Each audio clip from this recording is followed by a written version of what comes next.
Honestly, I can't even put into words how much time, money, and energy I've poured into this project just to get it in front of your eyes today. I've hired multiple team members, spent months putting together these video modules, and invested well over $30,000 just to figure this whole thing out. And on top of that, we spent weeks editing and compiling everything into one place for you. And this is by far the most comprehensive, strategic, and tangible guide that will take you from 0 to 10, 20, 30, even up to $50,000 a month with TikTok Shop Affiliate. I've seen so many creators and courses that give you a bunch of fluff and not actual steps on exactly what to do, just surface level advice and recycled content. And I'm giving away all of my video modules for free because I know if you use my advice to take you from 0, 10, maybe even 20 to 30K, I'll be the one to take you from 30 to 50 and even beyond. And my goal is to change the entire game. That's why I'm giving you all of my video modules for completely free, because I know that if you use my advice to take you from 0 to 10K, maybe even 20 to 30,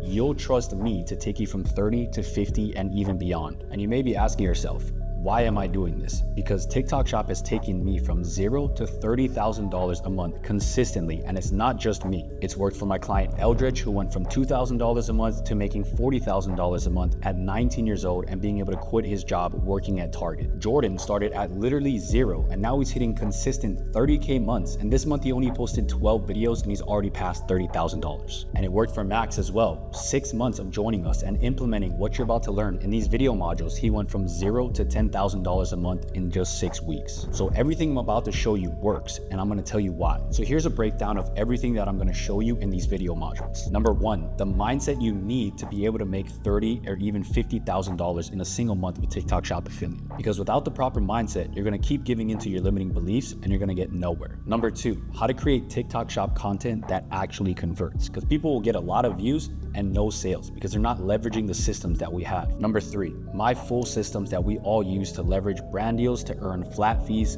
plus commission. Number 4, how I film, edit, and post strategically so I can go viral and make money consistently. And I'll also be showing you how to think and operate like a full-time creator that gets paid what they're worth. But the real question is, are you gonna apply this? Are you gonna keep scrolling TikTok watching other people succeed? Or are you gonna leverage the systems that I have here that literally took me from broke, living in my car, to being able to run a full-time content business that allows me to hire full-time members, travel the world, and make money from anywhere? Because the truth is, I shouldn't even be here. I'm just a random 25-year-old dude that figured it out, and now I'm out here living my best life in Bali. And none of this came easy. I had to work my ass off just to get to 10K a month, but what nobody tells you is that's not the hard part. The hard part is breaking through those limiting beliefs. That way you can scale from 10 to 30 to even $50,000 a month and beyond. And that's exactly what I specialize in, helping people break that plateau and actually step into the version of themselves that can actually handle the next level. Because everything starts in your mind. Because if you want to make $30,000 to $50,000 a month, you have to stop thinking like someone who's at 0 or $5,000 a month. You have to rewire your thinking, raise your standards, and shift your entire frequency. And that's exactly what these free video modules are going to help you do. So binge them, take notes, and actually implement them, because this is the same exact playbook that's changed my life and countless of my clients' lives too. So let's lock in, and I'll see you in the video module. What's up, and welcome to the very first video module of the TikTok Shop course. To dive right in, we're going to start off with a little bit about me. So as you may know, my name is Alec, and today's agenda, we're going to go over a bit about my past and how I found TikTok Shop, aka the gold mine, and why I founded Scale, right? So to get started, let's talk a bit about my past. My first ever job I got in college was a part-time job. I was making $12 an hour. Every 2 weeks, my paychecks would range from around $250 to $300, and that was terrible, right? I mean, it was a part-time college job, so it makes sense. But I was flipping burgers and hot dogs. I was helping set up and break down events on and off campus, actually. I actually went to college during COVID. So in 2020, I was still staying at the dorms on campus, but everyone left during COVID. And I was maybe like 1 out of like 10 people in the entire campus that stayed through COVID, living in their dorm. So there's barely anyone on campus. The cafeteria was only open for 2 hours a day, 1 hour for breakfast and 1 hour for dinner. And my sleep schedule was super messed up at that time. So I would sleep before breakfast. I would sleep at like 5 a.m. They had breakfast at 6, and so I'd miss breakfast. And then I would wake up at like 6 p.m. or whatever, and I would miss dinner. And that would lead me to having to buy food for myself, like DoorDash, Uber Eats, and stuff like that. But I also didn't have that much money. So my money was running out. I couldn't get a job. I couldn't even walk outside without a mask on my face. And then I was like, okay, how am I gonna make money to pay for food? So I went on Google and I looked up how to make money online. And that's when dropshipping came up. I found out about dropshipping. I thought it was the coolest business model ever. And I just dove right in. I created 2 dropshipping stores. The first one was just absolutely terrible. The second one was way better. I actually made a couple sales there, but I didn't know what I was doing or how to make anything better at all. I had zero guidance, just some free videos on YouTube. And I ended up getting myself into credit card debt, and I just stopped dropshipping altogether. All right, so I tried dropshipping and I just went negative. But during that COVID time, I took that as a period of working on myself, if that makes sense. So I used to work out every single day, and I ended up developing a relatively crazy physique. All right, so this was me literally after a year of going through COVID and then working out almost every single day, pretty much. And the transformation was so insane that people were asking me all the time how I did it, what workouts I did, what I ate specifically, like that. And then I was like, okay, well, this is a lot of people asking me the same questions.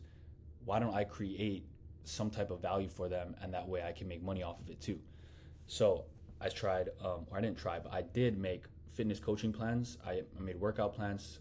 I made generalized workout plans, and I made workout plans specifically tailored to you and your schedule, which was a little bit more expensive, of course. I made some meal plans for people and things like that, right? So that was cool. I started making a bit of money there. I wanted to scale it. So I created a website where people could just buy it on there instead of just having to DM me and then Venmo me or Cash App me or things like that. I created a website where people could just buy my fitness programs on the website. And my biggest mistake was hooking up PayPal to it. At the time, PayPal was doing some very fishy stuff. I mean, they still are, I'm not gonna lie. But what they did was I had all the money that I made from that website, pretty much everyone paid through PayPal. And it was all stuck in this PayPal account.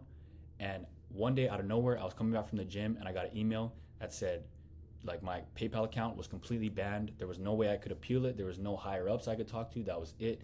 And if I tried to recreate that same PayPal account with the same bank information and the same debit cards, that they would ban that next account too. And I was like, bro, all my money was in there. I was really down bad about it. And I was just like, you know what, screw this. I canceled all like the fitness stuff and I just dropped it.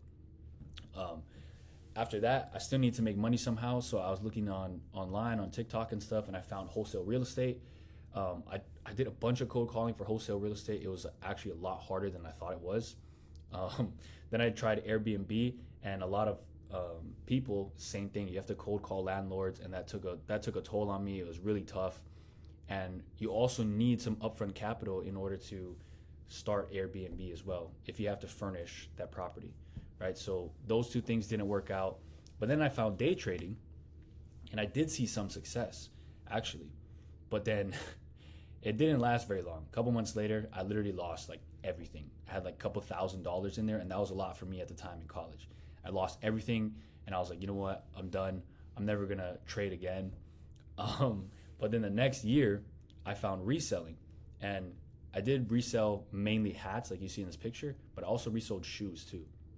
And it was a cool side hustle. I was making a decent amount of money, and then I ended up scaling it to like this picture right here. There was a lot more hats than just this, but that's like almost the max that I could hold at one time for a picture.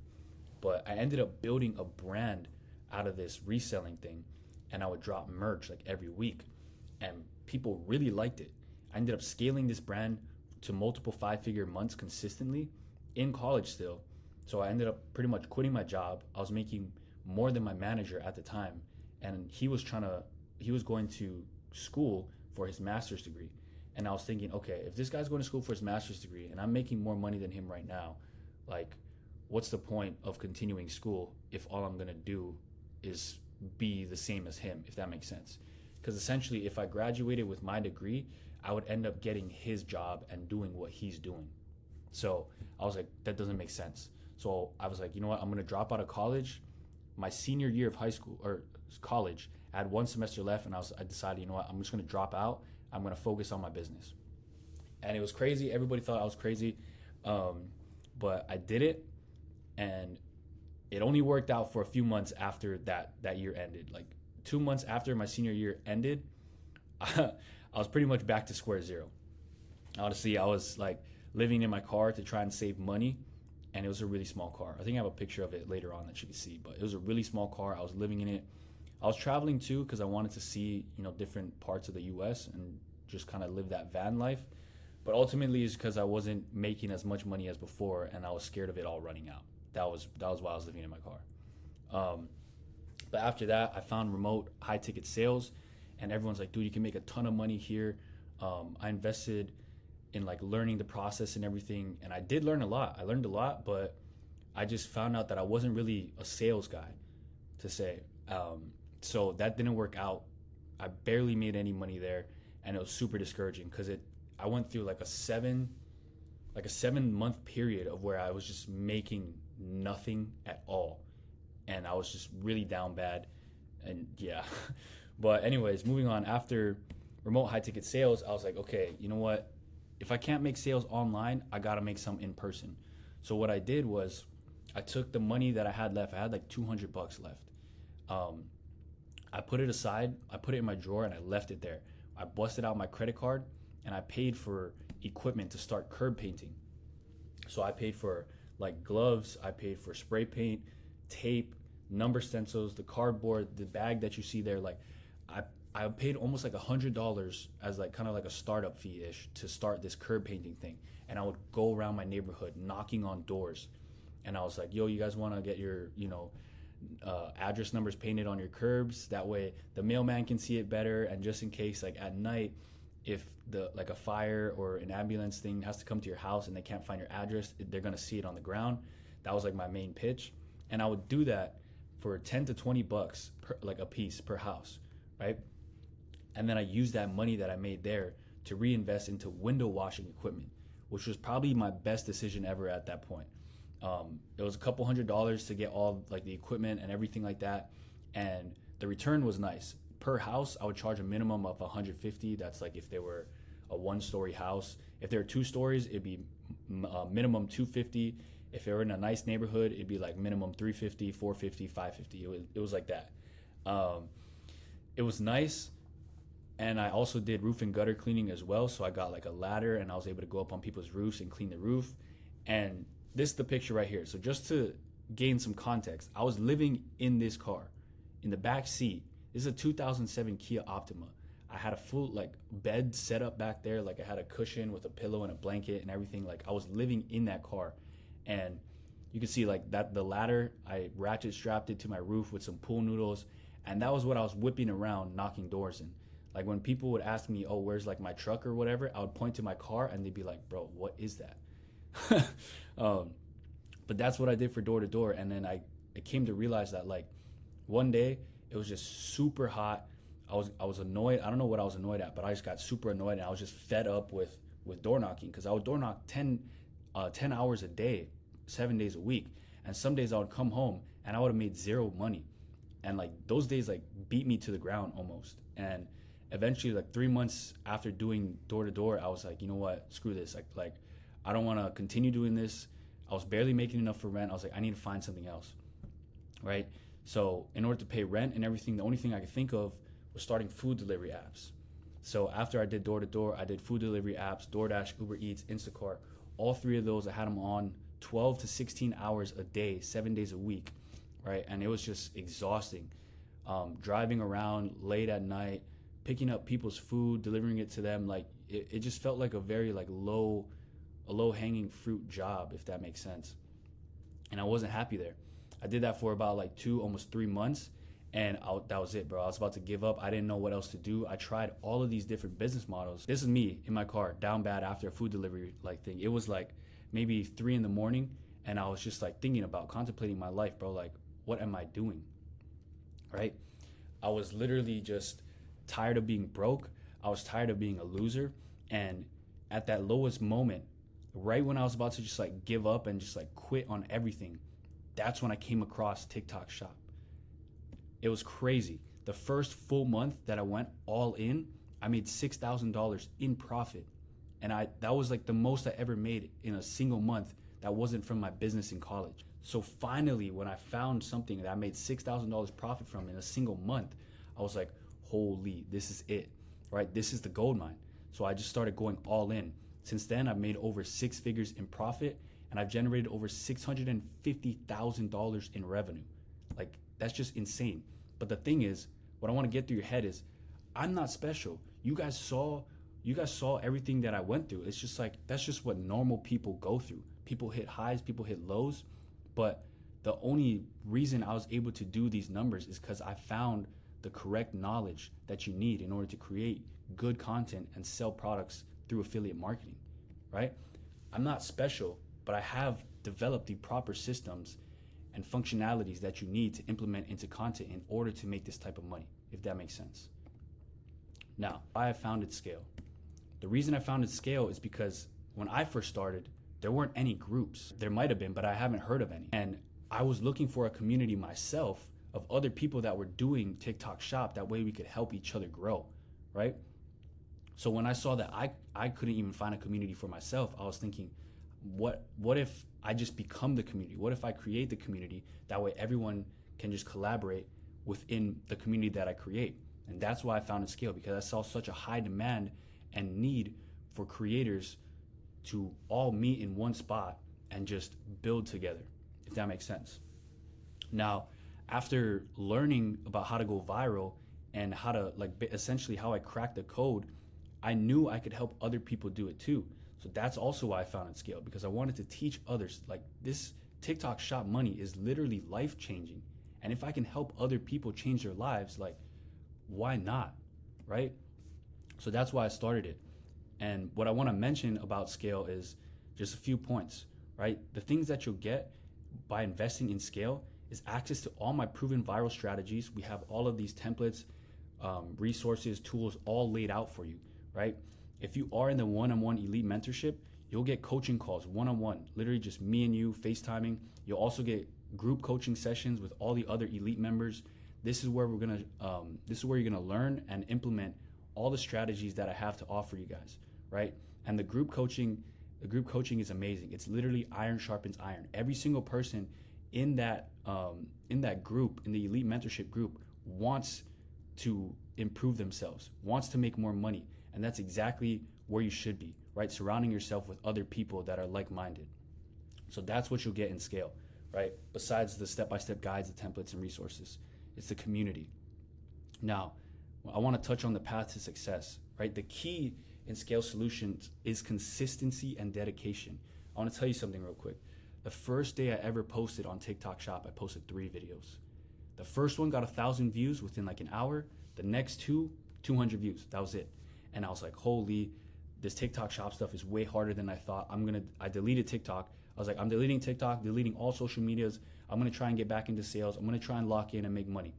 And long story short, I didn't, right? My brain rotted, dopamine fiending brain was just like fiending for dopamine. So I literally downloaded TikTok again, and it logged back into that account that I made those 3 videos on. And I came back to $42 in commission. I made 7 sales off the first video that I posted, and I didn't even have the app on my phone. And that's when I knew, like, holy, if I just stay consistent and dedicate myself to the process of making these videos and just getting better every single day, I can take this thing through the roof. And literally the next first full month, I did $6,000 in commission, right? And it's blown up since then. But what I want to say is, the only way you're going to be able to be successful with TikTok Shop, with anything in life, actually, it's by committing to the process and then following the strategies that we have, implementing them into your content, and then you'll be able to see results, right? So that's it for this module about me and why I founded Scale, and I will see you in the next one. What's up, and welcome to the second video module of the course. This is where we're going to be touching on mindset, because ultimately I believe that you need the correct mindset when entering TikTok Shop, right? A lot of people think that it's going to be a get rich quick scheme that's going to happen all overnight. They're going to be successful, make 100 grand in a day. It's definitely possible, but more likely than not, that's not how it goes, right? You have to put in the time, you got to put in the effort. You need to be consistent and persistent when going through the process. So that's why I have this mindset module set before we dive into anything about TikTok Shop, because I want you guys to go in with the correct mindset, right? So the first thing I want to talk about is expanding your mind, because success starts when you understand that it's possible for you, right? If I can do it, you guys know my backstory. You already saw it. Like, I'm just a regular dude that figured it out, but through consistency is how I was able to get to where I'm at, right? You have to believe that if I can do it, you can do it too, because literally we're the same. Nothing is different except I put in more time and effort and started earlier. That's the only difference, right? Now, once you adopt that type of mentality, that will set your foundation for TikTok Shop up. And right now, TikTok Shop's earning potential is literally unlimited. There's people making $150,000, $250,000 in a month with TikTok Shop, and that can literally be you as long as you understand in your mind that it can be you, and then you start putting in the work, right? Because look at that. If you start making $100,000 per month, or let's say someone is, that's over $3,000 a day. For most people, that is a lot of money. That is life-changing money for like 90% of everybody, right? But that's definitely possible for you too. If someone can do it, that's how you know it's possible. Now, the only thing you need is to stay focused, right? You can't be half-assing things, right? The process of posting, finding products, improving your hooks, CTAs, videos, all of it, you need to fully commit and maximize in order to maximize your earning potential. Because when you're going through the process, it's one thing to just go through the motions, but then it's another thing to actually start refining everything about your videos, your tonality, editing. Like, you need to immerse yourself in the process and start getting obsessed with it. That's how it works. Now, moving on, staying consistent, right? The importance of consistency. The algorithm will treat you better the more consistent you are when it comes to TikTok Shop. When it comes to any social media, the more consistent you are, the more chance you have to go viral, the more chance you have to make money, the more followers you're gonna get, the more people are gonna see your face. The more consistent you are, the more you're gonna grow. And that's where 99% of people fail. They're not consistent. They're posting 1 to 3 videos a week when you should be posting 3 to 5 videos every single day. And that's why it's so important to be consistent. Without that type of consistency, you won't see the compounding effect over time. Now, I also want to talk about seeing the long-term vision, right? Because you have to understand, again, success is definitely possible overnight, but it's rare. It is extremely rare. So I don't want you guys to think, again, that it's just going to happen overnight. Most of the growth I have written down here happens slowly but surely, right? Think about it. If you were to come into this business model, you posted a few videos, the next day you made $50,000. Like, you didn't put much work into building your skills to getting to that point, right? That's how most people fall off. They get lucky. They hit like a $50,000 month. They get lucky, and then that's it. They start falling off because, oh, I don't need to be consistent. I don't need to put in as much effort. I did that so easily. I made $50,000 so easily. And then that's how they start declining. And we don't want that, right? Now, moving on, investing time and effort. The only thing that you need to invest into TikTok Shop is literally time and effort. You don't need to buy the products. You don't need to pay for shipping and handling. You get the products for free, but the only thing you're gonna trade for the money is the time and effort that you put into your videos, right? So let's talk about it. Right now, I put in 90 minutes a day into filming and editing my TikTok Shop videos, right? For everybody, it's gonna be different. For me, I set a 90-minute timer. I bang out 3 to 5 videos, and then I post them throughout the day. And that's my workflow every single day for TikTok Shop. I do that for one account, and that's it.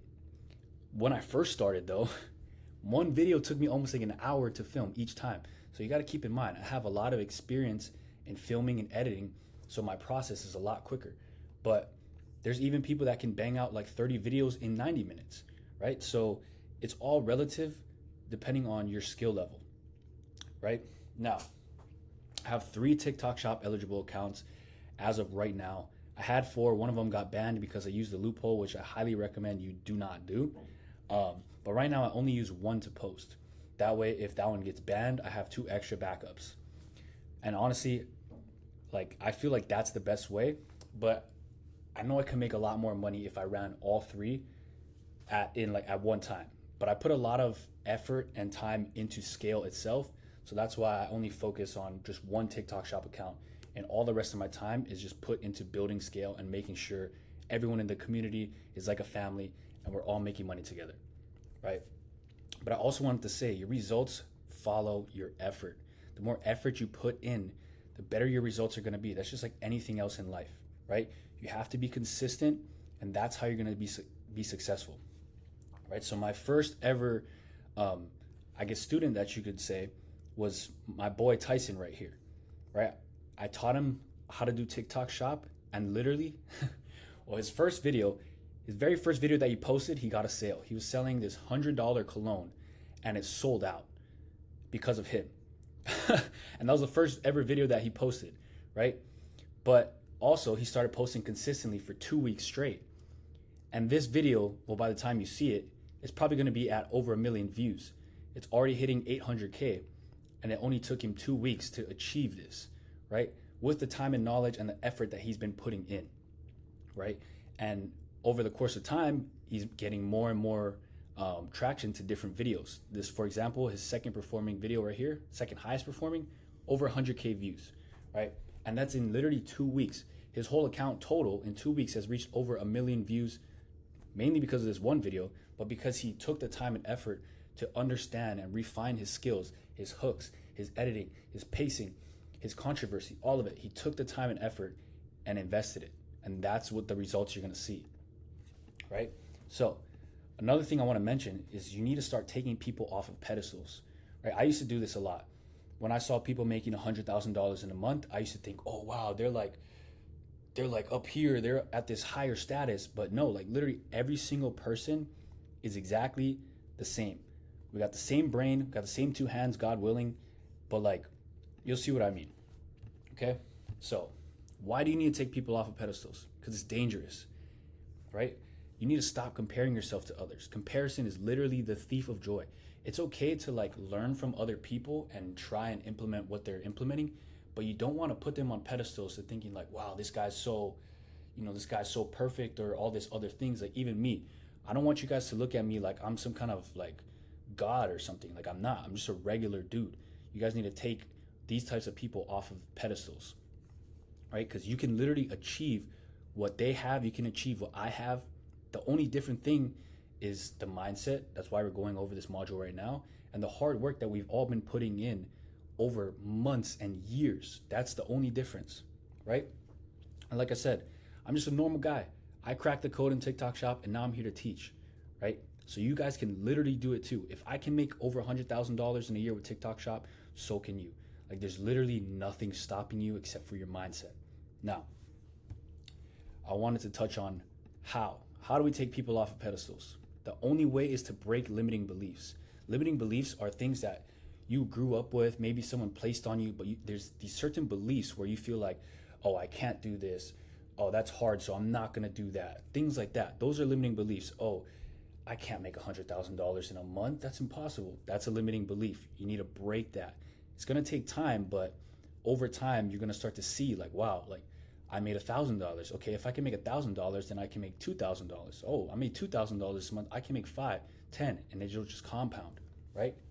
Because successful people, they don't believe there's anything that other people achieve that they can't, right? Because obviously, if another human has done something amazing, we can do it too. It might just take a lot more work than they put in, or it might just take a lot more time than we expected, but we can for sure achieve what they've achieved because we're all human at the end of the day, right? So you need to be pushing yourself and expanding your mind, and you need to realize that you're more than capable of massive success. Now, the next thing that I wanted to touch on, learning and taking constructive criticism in scale, right? The whole point is to get coached on your content, get reviews, critique it. And if you're not open to constructive criticism, then it's going to be really hard to learn and adapt, right? So I always like to tell all my students and anyone that if I review their content, that I'm not trying to put them down in any way, and they need to understand that I'm just telling it how it is. That way you can improve, right? We need to have you embrace your weaknesses, right? Because the key to growth is being vulnerable and honest about your struggles, right? If I was making terrible videos, I'd rather someone straight up tell me, yo, this video was terrible because X, Y, Z, and this is how you fix it, right? I'd rather have that than have someone care about my feelings and be nice and be like, oh, I think it was a good video, even though it's not, right?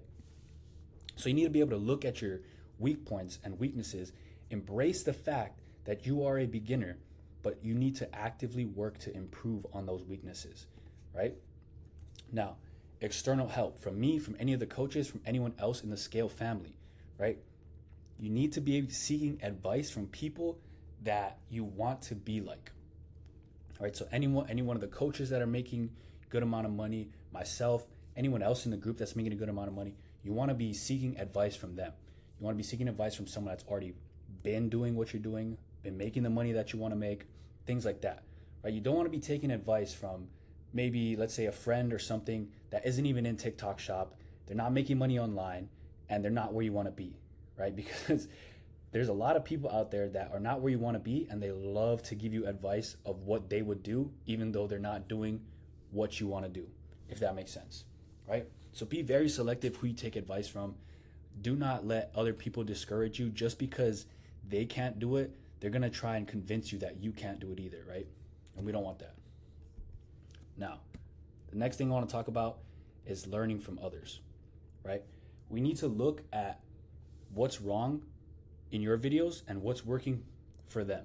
And we need to implement those types of elements into our content. So for example, right, if you played any type of sport, let's say football or basketball, right?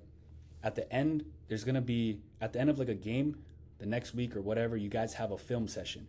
You guys watch exactly the plays that went good and why they went good. You watch the plays that went bad and why they went bad.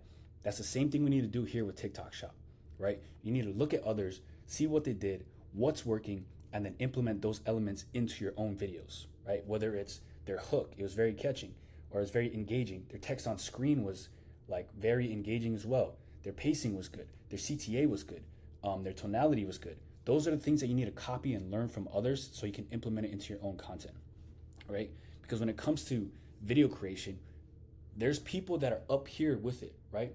Just like Mr. Beast, for example, right? Mr. Beast is one of like the biggest YouTubers of all time, and all the other big YouTubers that are under him, they're all copying his style of videos because it works, right? So at the end of the day, we don't need to be Mr. Beast and reinventing the wheel. What we need to do is understand what Mr. Beast is doing and then implement that into our own videos, right? So you need to be able to adapt and apply their techniques into your own content, because that will lead to continuous improvement. That way you can evolve your content strategy. Now, the Scale community, right? Here we have ongoing support. So part of the community, you'll always have access to my guidance, any of the other coaches we have on the team, anybody else in the community, you always have help, right? I'll be there to answer questions in the Discord. So will all the other coaches. Will provide feedback for you, especially in the content reviews, on the live coaching calls. You can get your account reviewed, some videos reviewed, all of that, right? We're here to help you. I'm just a successful creator that was in this space, and I'm just here to help you consistently improve, right? So you'll have long-term support from me, any of the coaches that we have, and you can refine your strategies, and we'll scale this thing to the roof, right? So that's the end of the mindset module, and I will see you in the next one. What's up, and welcome to the next video module. This is gonna be the intro to TikTok Shop Affiliate. So we're gonna finally dive into what TikTok Shop is, how it works, and everything, okay? So this is a little overview of what we're gonna discuss in this video module. Like I said, we're gonna do a little intro, and then we're gonna get into what TikTok Shop is, how it works, and all the unlimited opportunities that you have as a TikTok Shop affiliate. And then we're gonna finish off with some key terms that you should know moving forward, okay? So first, introduction, right? I wanna talk about the course structure. All of these video modules, right, they were built out specifically to take you through the entire process from A to Z, from not knowing what TikTok Shop is all the way to being able to make your first $10,000 every single month from TikTok Shop, right? So in the future video modules, we're gonna talk about everything, right? How to structure your videos, what types of videos to make, how to make your videos go viral, all of it. So basically we built this course so bulletproof that you don't even need me next to you to hold your hand. If you go through this entire course, soak up all the knowledge and implement everything, you will be able to achieve a $10,000 a month on your own, okay? So the objective with this specific module is just so to help you guys understand what TikTok Shop is. Many of you guys will probably already know.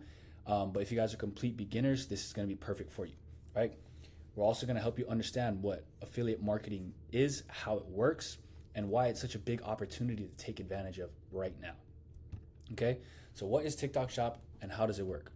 Essentially, TikTok Shop is just a shoppable feature, meaning now it allows users to sell products to consumers, right? So businesses can now sell their items, their products on TikTok to consumers, right? The best part about it is they don't even have to leave the app. If you've bought things from TikTok before, you understand that you don't have to leave the app. But if you haven't, this is huge, right? Because usually when you have to buy something, it takes you to another website or something like that. No, on TikTok, if you see an item on your For You page, you can click on the little shop button, you can buy it, and as soon as you finish buying it, you can continue to scroll on your For You page like nothing happened. And that's why TikTok Shop has seen so much success lately, because they seamlessly integrated their shoppable feature within the For You page. It's just mind-blowing, right? But if you need a little bit of something to compare it to, I love to compare it to Amazon.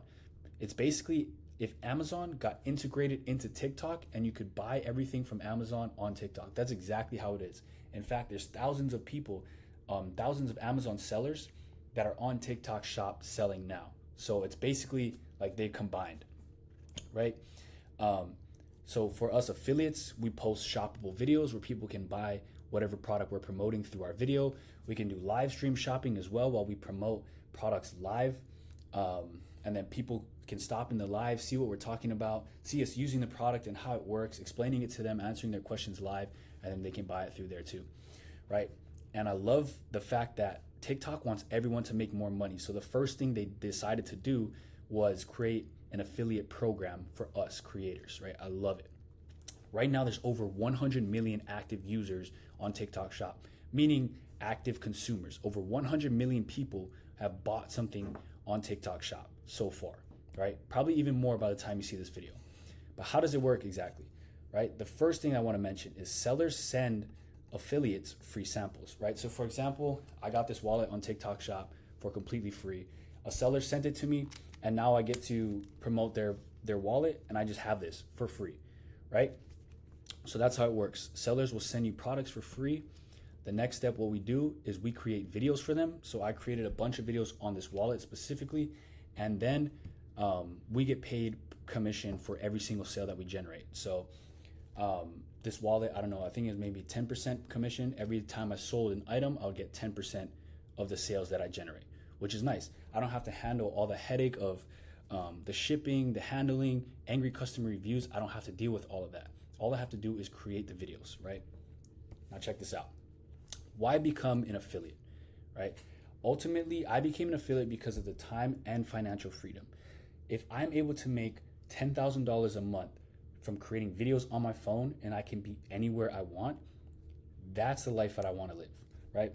And also, it's an unlimited earning potential, right? You can sell an unlimited amount of items and receive a crazy amount of commission in a single month.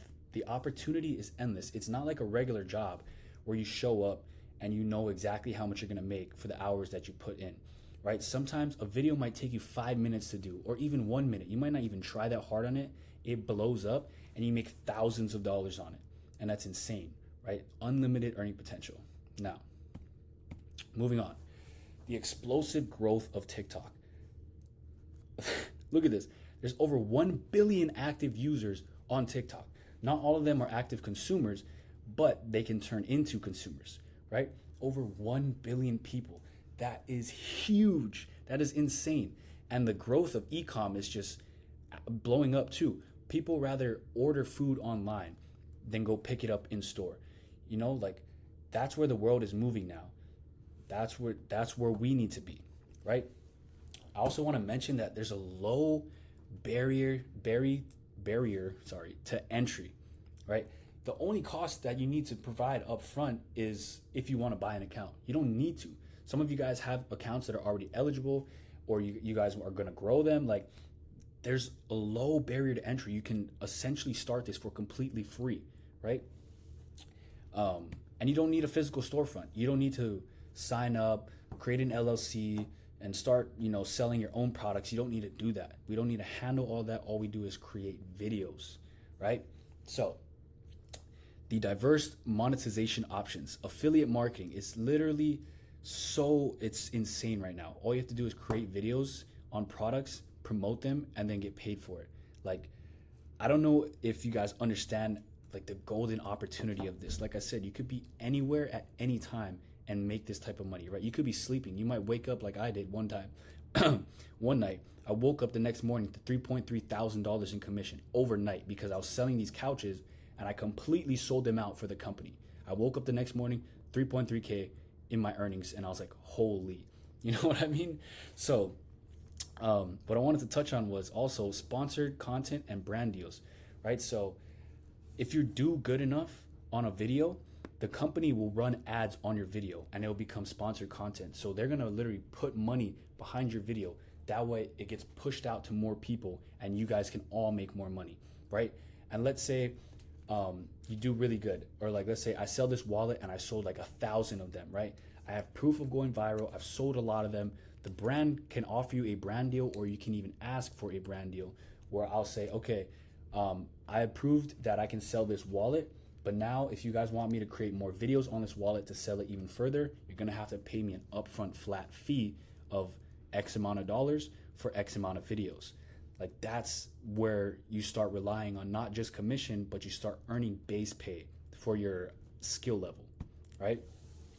And number 4, and why becoming an affiliate, is because it's accessible to everyone, right? There's even people that are in not like they're located in ineligible countries, right? They're not supposed to be doing TikTok Shop because they're not in the US and they're not in the UK, right? And those are like the only 2 countries that TikTok Shop is available. But there are ways around that. There's VPNs, there's using US SIM cards. There's definitely ways around it. So it's actually accessible to everyone, right? All you have to do is want to put in the work and have the drive to do what you want to do, right? So let's move on. Flexibility and freedom. I kind of talked about that already. You can literally work from anywhere. I was on a 5-week vacation in Hawaii and I just did TikTok Shop from my phone. All I did was post 3 to 5 TikToks every single day and I was just enjoying my vacation. Right? I went to Japan for 2 weeks and all I did was turn on my VPN and make 3 to 5 TikTok videos every single day while I was there. It's so simple. You can do it from anywhere and you literally set your own hours. It's not like work where you have to show up at 8, you have to clock out at 5. It's not like that. You are just solely responsible for the amount of work you do and when you do it, right? Now, number 6, increasing consumer demand. There's so many more people, like I said, that are starting to move online to buy things. People are buying furniture online instead of going in store. It's everything. Like, even, for example, GameStop. I hardly see anyone walking into GameStop anymore because you can buy all the games that you need on your consoles now. You know what I'm saying? And people rather buy the controllers and everything. They rather buy it on Amazon or like on some other website. They rather get it shipped to them instead of actually going out of their house and, buying it in store. So everybody's shifting to this online shopping thing, right? And that's exactly why TikTok affiliates are just they're in need right now. Brands need creators like us. They don't have enough. They have very good products, but they don't have enough creators to create videos on those products. And that's why the demand for creators right now, affiliates, is just so high, right? And number 7, it's basically like passive income, right? You can post a video and like I said, it could blow up overnight. You wake up to thousands of dollars in commission. That's happened to me multiple times, right? You don't have to be on this thing 24/7 in order to make money like a regular job. And that's why I love it so much, right? All your videos remain accessible as long as you don't delete them, as long as they don't get violations. All the traffic and income are they can still come long after it's posted, right? I've had videos where I posted videos and they only got like 200 views when I first posted them. A month later, they start blowing up. One has 2 million views, one has 5 million views, the other has like 1.2 million views. Like, it's insane. You just leave your video up and later on it'll pick up in the algorithm, and that's the compound effect that I was talking about. Now, opportunities, right? We have so many right now. Like I said, in uncapped earning potential. You can truly make like 200K in a single month. It can definitely happen. We've seen it happen before. Now, another thing that I like to bring up, paid brand deals. I don't think you guys understand like the power of paid brand deals. I know one guy that's absolutely crushing it. A brand pays him $10,000 for one video. $10,000 for one video. I am not lying. That is insane, right? That's $10,000 a month. He didn't even sell anything. All he did was make a video for them. And then he gets commission for whatever he sells from that video, right? But that just depends on your skill level and how much you can sell in a certain video or amount of videos, rather. Now, number 3, I like to mention you can increase your rates based on your performance, like that guy, right? So he first started off with just like a $2,000 base retainer fee, and then he sold an insane amount. They increased it to $5,000, and then he said, you know what? I sold so much for you guys. If you guys want to continue to work again, it's going to be $10,000 per video in order for you to work with me. And that's the leverage that you have once you develop your skill, right? Now, again, I'm going to touch on it. As an affiliate, your earnings can grow significantly with each sale. The more you sell, the higher your commission, leading to limitless income potential. If you're selling this wallet and you start off at 10%, but you sell like 100 of them, the company will see that, and they'll start to increase your commission. That way you have a bigger incentive to stay and promote this product. Like the more you sell, the more money you can make, right? Same thing, land a brand deal. They'll pay you, let's say $500 for 10 videos of promoting this wallet. Like, it's insane. And then you get commission on top of that. And then you start negotiating your rates. Hey, I think I should be getting paid $10,000 per one video. Like, I sell an insane amount of stuff. It's all of that, man. And brands, like I said, are seeking creators because there's not enough creators out there that are able to sell products like we can as affiliates, right? And they'd rather pay an affiliate like us our commission percentage instead of hiring a whole marketing team to run ads for them and all this stuff. If they can just give affiliates like us a wallet, and I could sell 20,000 of these wallets in one video, like that just makes sense for everybody. It makes sense for the company. It's cheaper. Makes sense for me because I'm gonna make money off of it. Like the opportunities are unlimited when it comes to TikTok Shop. Now, key terms. We have a lot of them, so let's break them down. All right. So the first one is going to be product link, right? It's the yellow shopping cart or orange shopping cart that you see on a shoppable video, on a TikTok Shop video. The link is unique to yourself. So if anyone clicks on your video and buys the product through that link, you will get paid for it. You don't have to worry about attaching a link that will make other people money, if that makes sense. Any links that you attach to your videos, the money will go directly to you. There's no what's it called?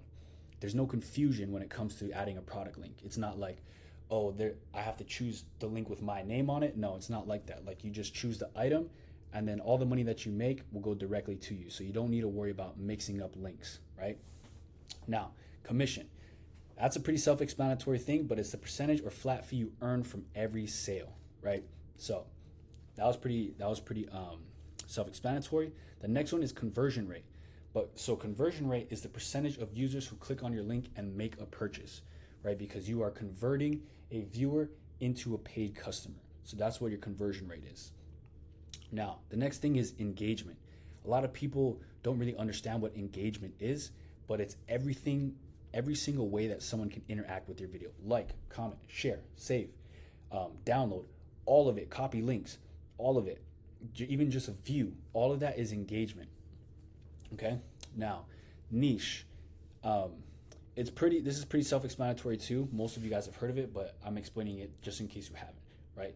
A niche is a specific category or audience that your content caters to. Example, beauty, fitness, tech gadgets, things like that. That's what a niche is. It's very specific. There's a category, and that's the type of content you post, right? I wouldn't recommend niching down in TikTok Shop because, in my opinion, that just limits you on the amount of things that you can sell, right? Because there's so many other things, other products out there that you can use to make money. But if you limit yourself to one specific niche, I feel like you're missing out on a lot of money. But if you are very, experienced knowledgeable or passionate in a specific niche, let's say fashion, like you're really into clothes, you understand it a lot, then maybe niching down would be for you, right? But other than that, I choose to promote every single product that I see, or not every single product, but I choose to venture out and not niche down. So the next thing is seller, right? Seller, they also use another word, I can't think of it right now, but basically it's just a person or a business that sells products directly to consumers, right? So people get TikTok Shop mixed up. TikTok Shop is the shoppable feature, but within TikTok Shop, there's two different people that make money: the sellers and the affiliates. These sellers have warehouses with all their specific products. They have to deal with the shipping, logistics, angry customer reviews. Those are the sellers. They're the ones shipping out the items and everything. But affiliates, which is what we're doing, is just recording the videos and making money and commission off of every product that we sell, right? So that's the difference between seller and affiliate. Now, affiliate partner is different. So you'll find when you start posting and you start generating sales, you're gonna find people that start reaching out to you and say, hey, we can increase your commission if you join us, you use our link. And basically what an affiliate partner is like, they help, it says right here, a promoter who earns a commission by driving sales for a seller's products or service they can offer to increase your commission, right? So let's say I'm promoting this wallet and I get 10% commission. An affiliate partner will reach out to me and say, hey, I can give you a 12% commission link, use our link, right? And then for every sale I generate, like I get 12% and they will also get 1%. So they get 1% for every sale you make. They're not taking your money. You still get the 12%, but they get an extra 1%, if that makes sense, on the sales that you make. So they are incentivized to get as many affiliates to use their link as possible so they can make money too, right? So I work with an affiliate partner. They always increase my commission for pretty much every single product that I promote. And then they get 1% too. So it's a win-win for everybody, right? Now, that is the end of this module, and I will see you in the next one. Okay, welcome back. The next module, we're talking about accounts, buying, setting them up, and then how to navigate, right? So that's the process of applying for TikTok Shop, exploring the dashboard. That way you know where everything is once you get into the account, right? So this is the entire process. Today, we're gonna be talking about, or in this video, we're gonna talk about the requirements for a TikTok Shop affiliate, buying accounts, applying for TikTok Shop, and then how to navigate through the dashboard, like I said before, right? So let's dive right into it. TikTok Shop requirements, as you guys probably may know already, right? There are a few requirements. In order to apply for TikTok Shop, you must meet the following criteria. You have to be 18 years or older. I have seen underage people running TikTok Shop accounts. I'm not sure how they do it, but I do not condone it. You know, if you are under 18 watching this video, you know, all props to you. I wouldn't condone it, and I'm not sure exactly how to go about that process if you're not 18 plus, because in order to withdraw funds from your TikTok account into your bank account, tax info must be added. And when your tax info is added and they realize you're under 18, you know, that's gonna be an issue. Granted, if you use someone else's tax info, like your parents' tax info, I mean, they're gonna be charged tax on the money you make. And I'm sure your parents wouldn't wanna do that, but I don't know. So, I mean, I recommend being at least 18 years or older. That complies with TikTok's terms of service anyway. But yeah, so moving on, you have to be either from the US or UK, that's at least where the accounts have to be created from, because those are the only two regions that have TikTok Shop. People use VPNs. I know people in Canada that use VPNs. When I was in Japan, I used a VPN. So you can use a VPN to act like you're posting from the US or UK. That's completely fine. But you do have to be careful when doing that, right? The next requirement, you need at least 5,000 followers at a minimum in order to apply for TikTok Shop. That is the threshold right now. Depending on when you watch this, I've heard that they're gonna increase it to 10,000, but I think that's just a fluke. So right now it's a 5,000 follower requirement. And then the next thing you also need to have is 100,000 views within the last 30 days, because they want the accounts that are applying for TikTok Shop to be somewhat active. So you need to make sure you're getting 100K views in the last 30 days in order to apply for TikTok Shop, right? If you have an account and it's already applied for TikTok Shop, you don't have to worry about all of this, obviously. But yeah, so I have right here written down compliance. Obviously, you need to stay compliant with the terms of service and community guidelines when it comes to TikTok, or else they will take down your account. So moving on, right? The process of buying accounts, how it works essentially. Okay, we have a seller in our Discord that is verified, and he will be able to get you guys accounts, right? He gets everybody's accounts. He has a warranty. He comes with a free guide to warm up your account, and it won't get banned. But the warranty is a 7-day warranty, just in case something weird happens and your account gets banned within the 7 days. He'll fully replace it with a better account for completely free, right? But why buy a TikTok account, right? Because of the instant follower requirement, right? If you purchase an account that already has all the requirements, you don't have to do all the work to build that account from like zero, right? So I know a lot of you guys, it might be an issue to invest money into an account right now, because they go for around 150 on the lowest end to around like 450 and upwards right now. That is the current market. If accounts get harder to buy or harder to grow organically, then those prices will increase. So honestly, I don't see the prices decreasing anytime soon, or even at all. Right now, whatever price it's at, I would buy it, because in the future, I'm sure it'll go up. Anyways, that does lead into faster monetization, right? As soon as you buy an account, you have to take a few days to warm it up, but after that, essentially, you're ready to start printing. You don't have to post videos to build up to 5,000 followers to get that requirement, right? Now, some key considerations. You need to make sure that the account adheres to the TikTok's terms of service in order to avoid risks of suspension. And this is what I mean by like terms of service. Like you have to be on a VPN if you're not in the US or the UK. See, that's like, you need to be compliant with that. You need to be 18. You need to be posting things that are compliant with the guidelines, which we're going to talk about later, right? You cannot be posting anything and everything, obviously, right? There's rules. But another thing is evaluating the niche. Sometimes if you're going to niche down, like I said in the previous video, like it's cool to buy specific accounts within that niche. It's definitely possible. I haven't personally done it. I think it's kind of overrated to niche down on TikTok Shop specifically, but to each their own. But next, the steps to buying an account.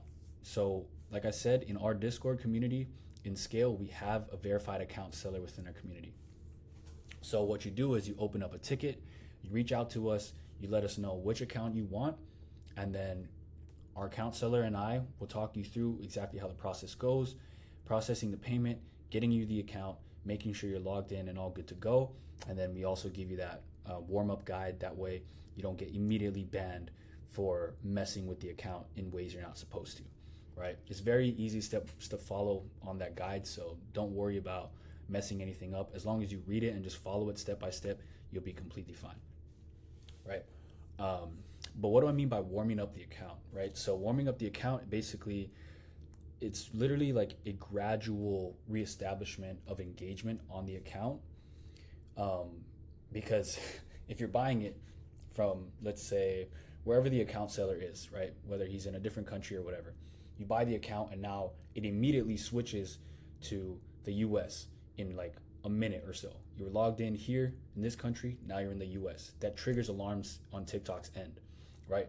So instead of just jumping straight to it and posting shoppable content, requesting samples right away, what we practice in order to avoid immediate bans is warming up the account. So you'll go on the For You page, you'll scroll a little bit, find some TikTok shop videos, engage with them, like, comment, save.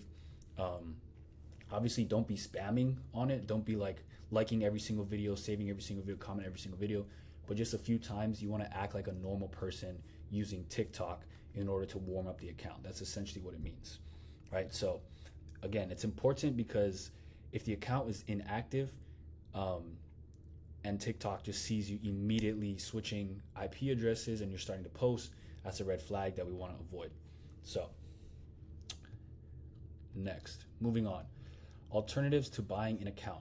There aren't many, right? The only other option is to grow an account organically, right? So if you want to grow an account organically, I've grown multiple accounts organically myself past the 5,000 follower mark. I want to say it's not hard, but take that with a grain of salt because it's relative, right? I've been posting content for a long time before I even got on TikTok. I'm familiar with creating a personal brand. That's what I do on Instagram. That's what I do on my TikTok. And that's how I was able to grow my accounts fairly quickly, right? Past the 5K, past the 10K mark, all of that. But if you guys want to do that, if you guys actually, feel like you can't invest into an account at the moment, but you want to create and build an account to 5,000 followers, what I would recommend doing is building a personal brand, which I have down here, right? Basically, you connect with an audience, you just be yourself, you post about your life, your journey, and you just yap about things you're passionate about. Through that, you're gonna start finding people that align with you, people that like what you're doing, that wanna follow your journey, and that's like, I feel like the quickest way to gain followers really quickly, right? Obviously, you need to be consistently posting. If you're not consistently posting, the algorithm's not gonna treat your videos the way they should be, right? So it's the same thing with TikTok Shop. If you wanna grow an account organically, you still gotta post consistently. I do participate in a lot of trends, especially when they're like really, really viral. That's a good way to gain followers really quickly and engagement really quickly as well. But you also want to engage with your audience. You want to respond to comments. You want to do like physically type reply in the comments, and then you want to also do video reply comments. You want to have them like ask me these questions in the comments. That way it increases engagement and creativity and all these other things. Like you can do polls, you can do Q&As, all those types of things. But if you don't want to show your face, you don't want to build a personal brand, then what I would recommend is just clipping up popular streams, podcasts, edits, and movie clips. That way you can gain an audience very quickly, because those types of content are very viral right now, very trending. But the only thing is that might be a little bit of a stretch for most people if they're not familiar with editing, they're not familiar with clipping. There are tons of YouTube videos out there on how to do it specifically, so if you want to learn, be my guest. But honestly, I just recommend buying an account. At the end of the day, it could be a large sum, that's relative, but it's definitely an investment, because literally every single day I make more than how much it costs to buy a new account every day. And it just comes back. That means like I could buy 1 or 2 accounts every single day with the amount I make. So that's how useful an account is. That's why I recommend buying it. But here I have a little video on how to apply for TikTok Shop. When you apply to become an affiliate off a new account, right? What you have to do is click on this button right here for TikTok Studio. Most of you guys, when you guys buy accounts from Marseller in Scale, it will already come preloaded and accepted into TikTok Shop. But sometimes they won't. It just depends on the account.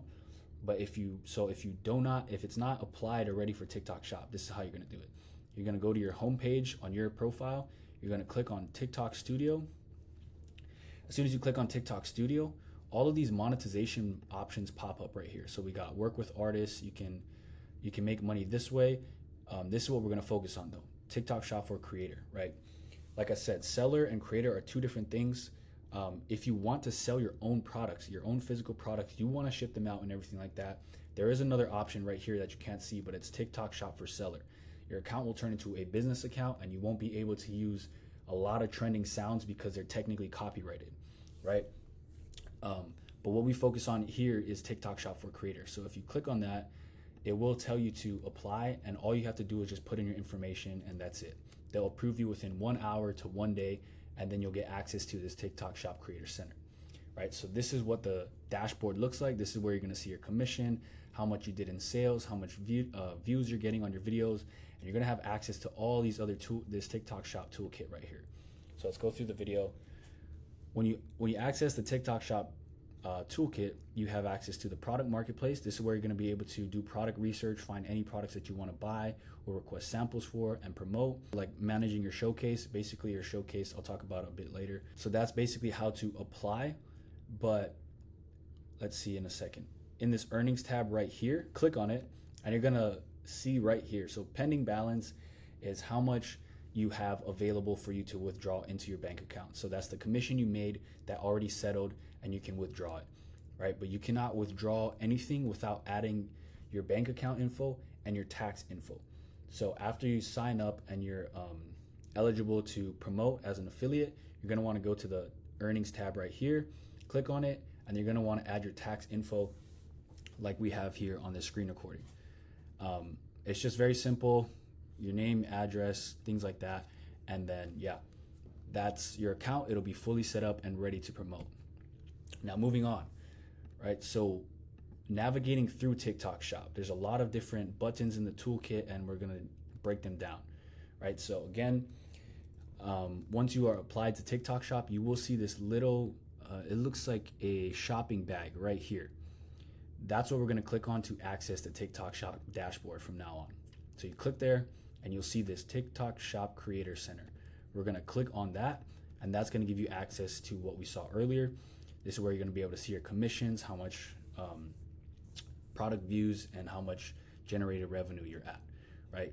Here you'll also be able to access different tasks, and tasks are basically things that you can do in order to earn extra money, extra promote coupons and things like that. So this one says, generate $500 from your shoppable content and receive a $5 sample coupon. Although that's very low, to be honest, from the ones that I receive, we have this one here. So if you click view here, you'll be able to start that task. And then once you complete it, if you generate $500 in revenue from your shoppable content, they will reward you with a $5 sample coupon.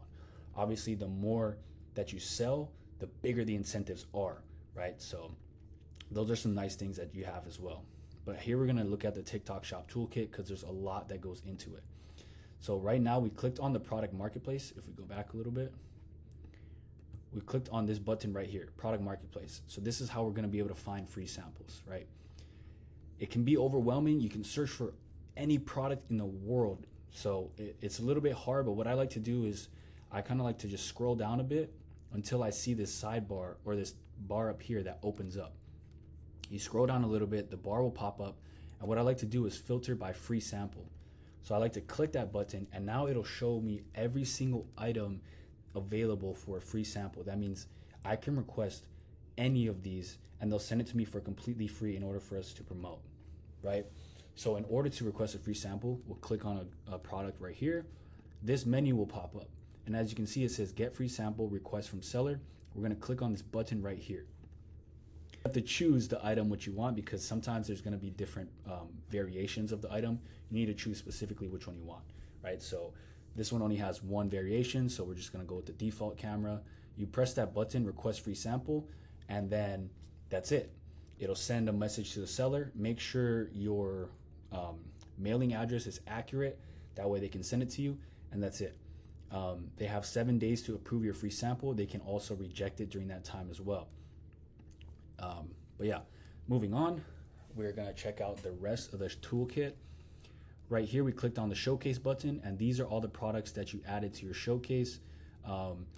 When you want to promote a product, you have to add it to your showcase. I wouldn't mind too much about the products that are in your showcase. It doesn't really matter. I find that very few people even go through your showcase. So if it's cluttered, it has a bunch of products, don't even worry about it. I never really remove any product that I promote on TikTok Shop from my showcase, and I have like hundreds in there. So it's fine. You don't have to really organize it or anything, but that's where you can find all the products that you added to promote. Now we can go to manage samples right here, and you'll see all these different categories, right? So we have all, which is all orders. Here is the ordered section. So these are all samples that we ordered to promote, and it'll tell you what's going on. So like the one down here at the bottom says pending approval. We're still waiting for them to approve our sample. This one is in transit. So that means it's shipped and on the way to us. We have a waiting shipment, so they accepted the sample, and they have the what's it called? They have the shipping label created, but it hasn't shipped out yet. And then we have another pending approval. We're just waiting for them to accept, right? So these are all the products that we're waiting for. And then needs content. So right now we don't have anything in the needs content section, but when your sample arrives, you have 14 days to promote it. You can promote it in two different ways. Number one, you can post a video on it, tag the product link, and keep that post public for at least 3 days. I wouldn't recommend privating any videos anyway, and I do not recommend you delete any videos. Any shoppable content do not delete it. Even if you get a violation from it, keep it on your page. No one will be able to see it anyway. Just keep it there. TikTok does not like when you delete shoppable content. So please keep it there. But when your samples arrive, they'll tell you which ones you need to promote and how many days left you have to promote it. The second option, other than posting a video, you can go live with the product and have it in the product link you have in your live stream, and you have to just promote it for 10 minutes. That's it, 10 minutes, and then that fulfills the requirement. But yeah, so that's what the need content section is for. And then we have the promoted section, basically anything that you promoted, whether it's in a live or posted videos about, and that's that. All right, so you can see we have some here. And then next we have collab invites. Basically, collab invites are invitations from sellers. So once you start gaining a good amount of sales and traction to your pages, sellers will be able to see that. And then they'll start reaching out to you saying, hey, we want you to promote this item. This is how much you can make off of each sale. Here, we'll give you a free sample. That's nice. Instead of always having to do product research on your own, you can come in here to collab invites. If you see anything you like, you can request a sample and start promoting it. But that's basically navigating through the entire TikTok Shop dashboard or toolkit. The promote tab, do not use it. That's just a trick. TikTok will, in the promote thing, you pay TikTok to push your video out more. And once you do that, TikTok will understand, okay, this guy is willing to pay for views, so we're not going to give him the correct organic growth. We're actually going to tank it a little bit. That way, he thinks he needs to constantly promote videos and constantly pay us in order to reach the algorithm, right? We don't want that. So do not promote your videos. You can have sellers promote your videos with your ad code through Spark Ads, but do not promote it yourself. Campaigns are just things that run. So like right now, I think this is a campaign, fall deals for you. Basically, when things go on sale or they want you to promote certain items, they will show up in that campaign section and then give you like extra incentives and things like that, right? But that's pretty much it on buying accounts, getting them set up, and navigating the TikTok Shop dashboard. And yeah, I'll see you in the next module. Welcome back to the next video module. This will be identifying winning products and messaging sellers. All right, so let's break it down. We're going to talk about my personal winning product criteria that I use in order to find winning products. And we're going to talk about the showcase feature a little bit more in depth on your profile. And then we're going to talk about pre-made messages for sellers. First things first, the winning product criteria. This is going to be super important to go by when you're looking for winning products, right? So I have 4 pieces to the winning product criteria, right? Number 1, a product that solves a problem. Because at the end of the day, if something is to solve somebody's problem, they are going to be more likely to buy that product, right? I don't know. There's so many problems in the world. There's so many things that can solve those things. But for example, right here, I have this vacuum for pesky pet hair. So if we go out to our different tabs, I have it here. This is the product, right? If you look at it, you can literally like vacuum up your dog's hair while it's still on them. It has like this combing feature that's very soft and whatever, and this suction feature where you're literally like, it's like you're brushing them, but at the same time, it's sucking the hair in. That way it doesn't go all over the place, right? This solves a problem for a lot of pet owners, right? It's safe for using directly on your pet. And it also has a nail grinder feature that sucks up the nails, right? Because there's a lot of people that do it old style where you like clip the nails off and then they have to go pick it up, right? But this one, it just sucks it all up. That way you can just throw it all away. This is a huge problem solver for a lot of people, especially if they have like, if their house looks like this, they got dog hair everywhere. It also comes with clippers. If you want to trim your dog, you don't want to pay for getting him groomed anymore. Like this thing, it's like a 3-in-1. You can do so much with it, right?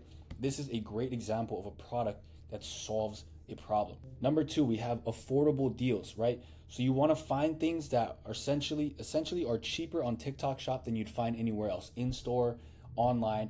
If it's cheaper on TikTok Shop, you want to promote it, right? So for example, I found this CarPlay thing. Right now, it's only 50 bucks, bro. I went into Best Buy and the cheapest one they're selling is for like $200, right? They have other ones that are $1,300. Like nobody wants to pay that. But if you can get one for 50 bucks on TikTok Shop, and then you have extra coupons on top of that to make it even cheaper, this is a no-brainer, right? That's why this product is going viral. It has over 2,300 sold. It's great. That's an example of affordable deals. Now, the third one that I like to talk about is the wow factor or visually appealing factor, right? These are items that stand out visually on the For You page, right? You're scrolling, you see something that's visually engaging, and it makes you stop scrolling, right? So for example, we're gonna look at this thing right here. This is a facial hair identifying spray. It's mainly for women, right? But you see all this like white stuff, this is hair. This thing is like, so you spray this on your face, it's like this white powder looking thing, and it identifies all the little hairs that you have on your face, and then you get to shave it off with the razor. Like on my For You page, when I first saw this product, it was insane. This lady had it all over her face. Her face was completely white, but she had all this hair like over here and everything. It just looked, I mean, it wasn't visually appealing, but it was visually engaging. It made me stop scrolling. That video had over 20 million views just because of the look of it. It made people stop scrolling, and it was such an interesting product to look at and watch as they used it, right? So this is an example of that visually appealing factor. And the last point that I have here is something that you would personally use, right? So one thing I have to show you guys right now is this automatic dishwashing gadget. So essentially, you hook it up to your sink, you put it on there, and you press down. When you press down, water shoots up, so you can rinse out and wash cups, wash dishes a lot easier. And it's just $4 to $8. It has almost 2,500 sold. It's just amazing, right? Like you see these types of water bottles, sometimes they're hard to wash out and clean out. That's something I would personally use. It would save me time, would solve a lot of my problems, and just something that I would love to have around the house. But when we come back to the winning product criteria, the more categories that your one product can cross off solves a problem. It's affordable, visually appealing with the wow factor, and something you'd personally use. All for that is a banger product. Even if it just does one of these things, it's already a good product. But if you can do all four, that's what you want to look for, right? So moving on. Now that you guys know the categories that I like to look out for, I want you guys to understand the showcase feature, right? So what is a showcase? A showcase is basically every single product that you're trying to promote is going to be all linked in one spot on your profile that says showcase. So people are going to be able to scroll through, like I said before, and see all the products you want to promote. And if they see anything they like, they can buy it directly from there and you'll get paid, right? A lot of people like to keep their showcases updated. Me personally, it doesn't really matter. I find that 99% of my sales, like 99.99% of my sales come from the For You page anyway. Nobody's really like looking through your showcase, looking to buy things. So I wouldn't put too much stress on it. It's just a place where you'd find all the items that you're trying to promote, if that makes sense. So moving on, pre-made messages for sellers. This is what's gonna help you, especially in the beginning, to get free samples, right? So you might notice that when you first start out, a lot of people or sellers might not approve your free samples because one, you have zero posted content, and two, you have zero sales, right? So what we do is we message them with this outreach message, right? So let me start from the top, right? Effective communication. Use our pre-made messages right here to streamline your outreach to sellers and brands, right? The messaging template is broken down into like 3 simple parts. 1, an introduction, briefly introducing yourself. Number 2, an interest in the product. And number 3, a proposal for a collaboration, right? So, hi there, you could say, my name is blah, blah, blah. I'd like to promote this product. You send them the product that you want to promote. I've been wanting one for so long, and I'll promote it in multiple videos and lives within the first 3 days of receiving it. I'm looking forward to an amazing collaboration with you guys. Simple. That message in itself will like double the amount of chances that you can get free samples for things, right? So if you're starting off and a lot of companies or brands are not reaching out and giving you the free sample, they're not accepting you, they're denying you, try sending them this message, right? Especially if they're taking almost a whole 7-day period to decide if they want to send you the free sample. Send them this message. They want to know that you're a real person. Chances are they're going to send it to you, right? And that is basically it for this module. And I will see you in the next one. Okay, so the next module, we're going to be talking about brand deals. how to build a content portfolio, and negotiating your rates. Now, as an overview of today's module, right now we're going to talk about what brand deals are and how they work. The next thing we're going to talk about is building a content portfolio and negotiating your rates, and then a message template that I personally use to land my first ever brand deals on my own. All right. So let me move this. Brand deals, what are they and how do they work? Essentially, at its dumbest down form, they're paid partnerships / collaborations, right? So in this paid partnership, you and the brand or the seller will negotiate a base retainer fee plus commission per sale for a certain amount of videos, right? And what I mean by a base retainer fee is every single time they want to renew the contract or whatever it is.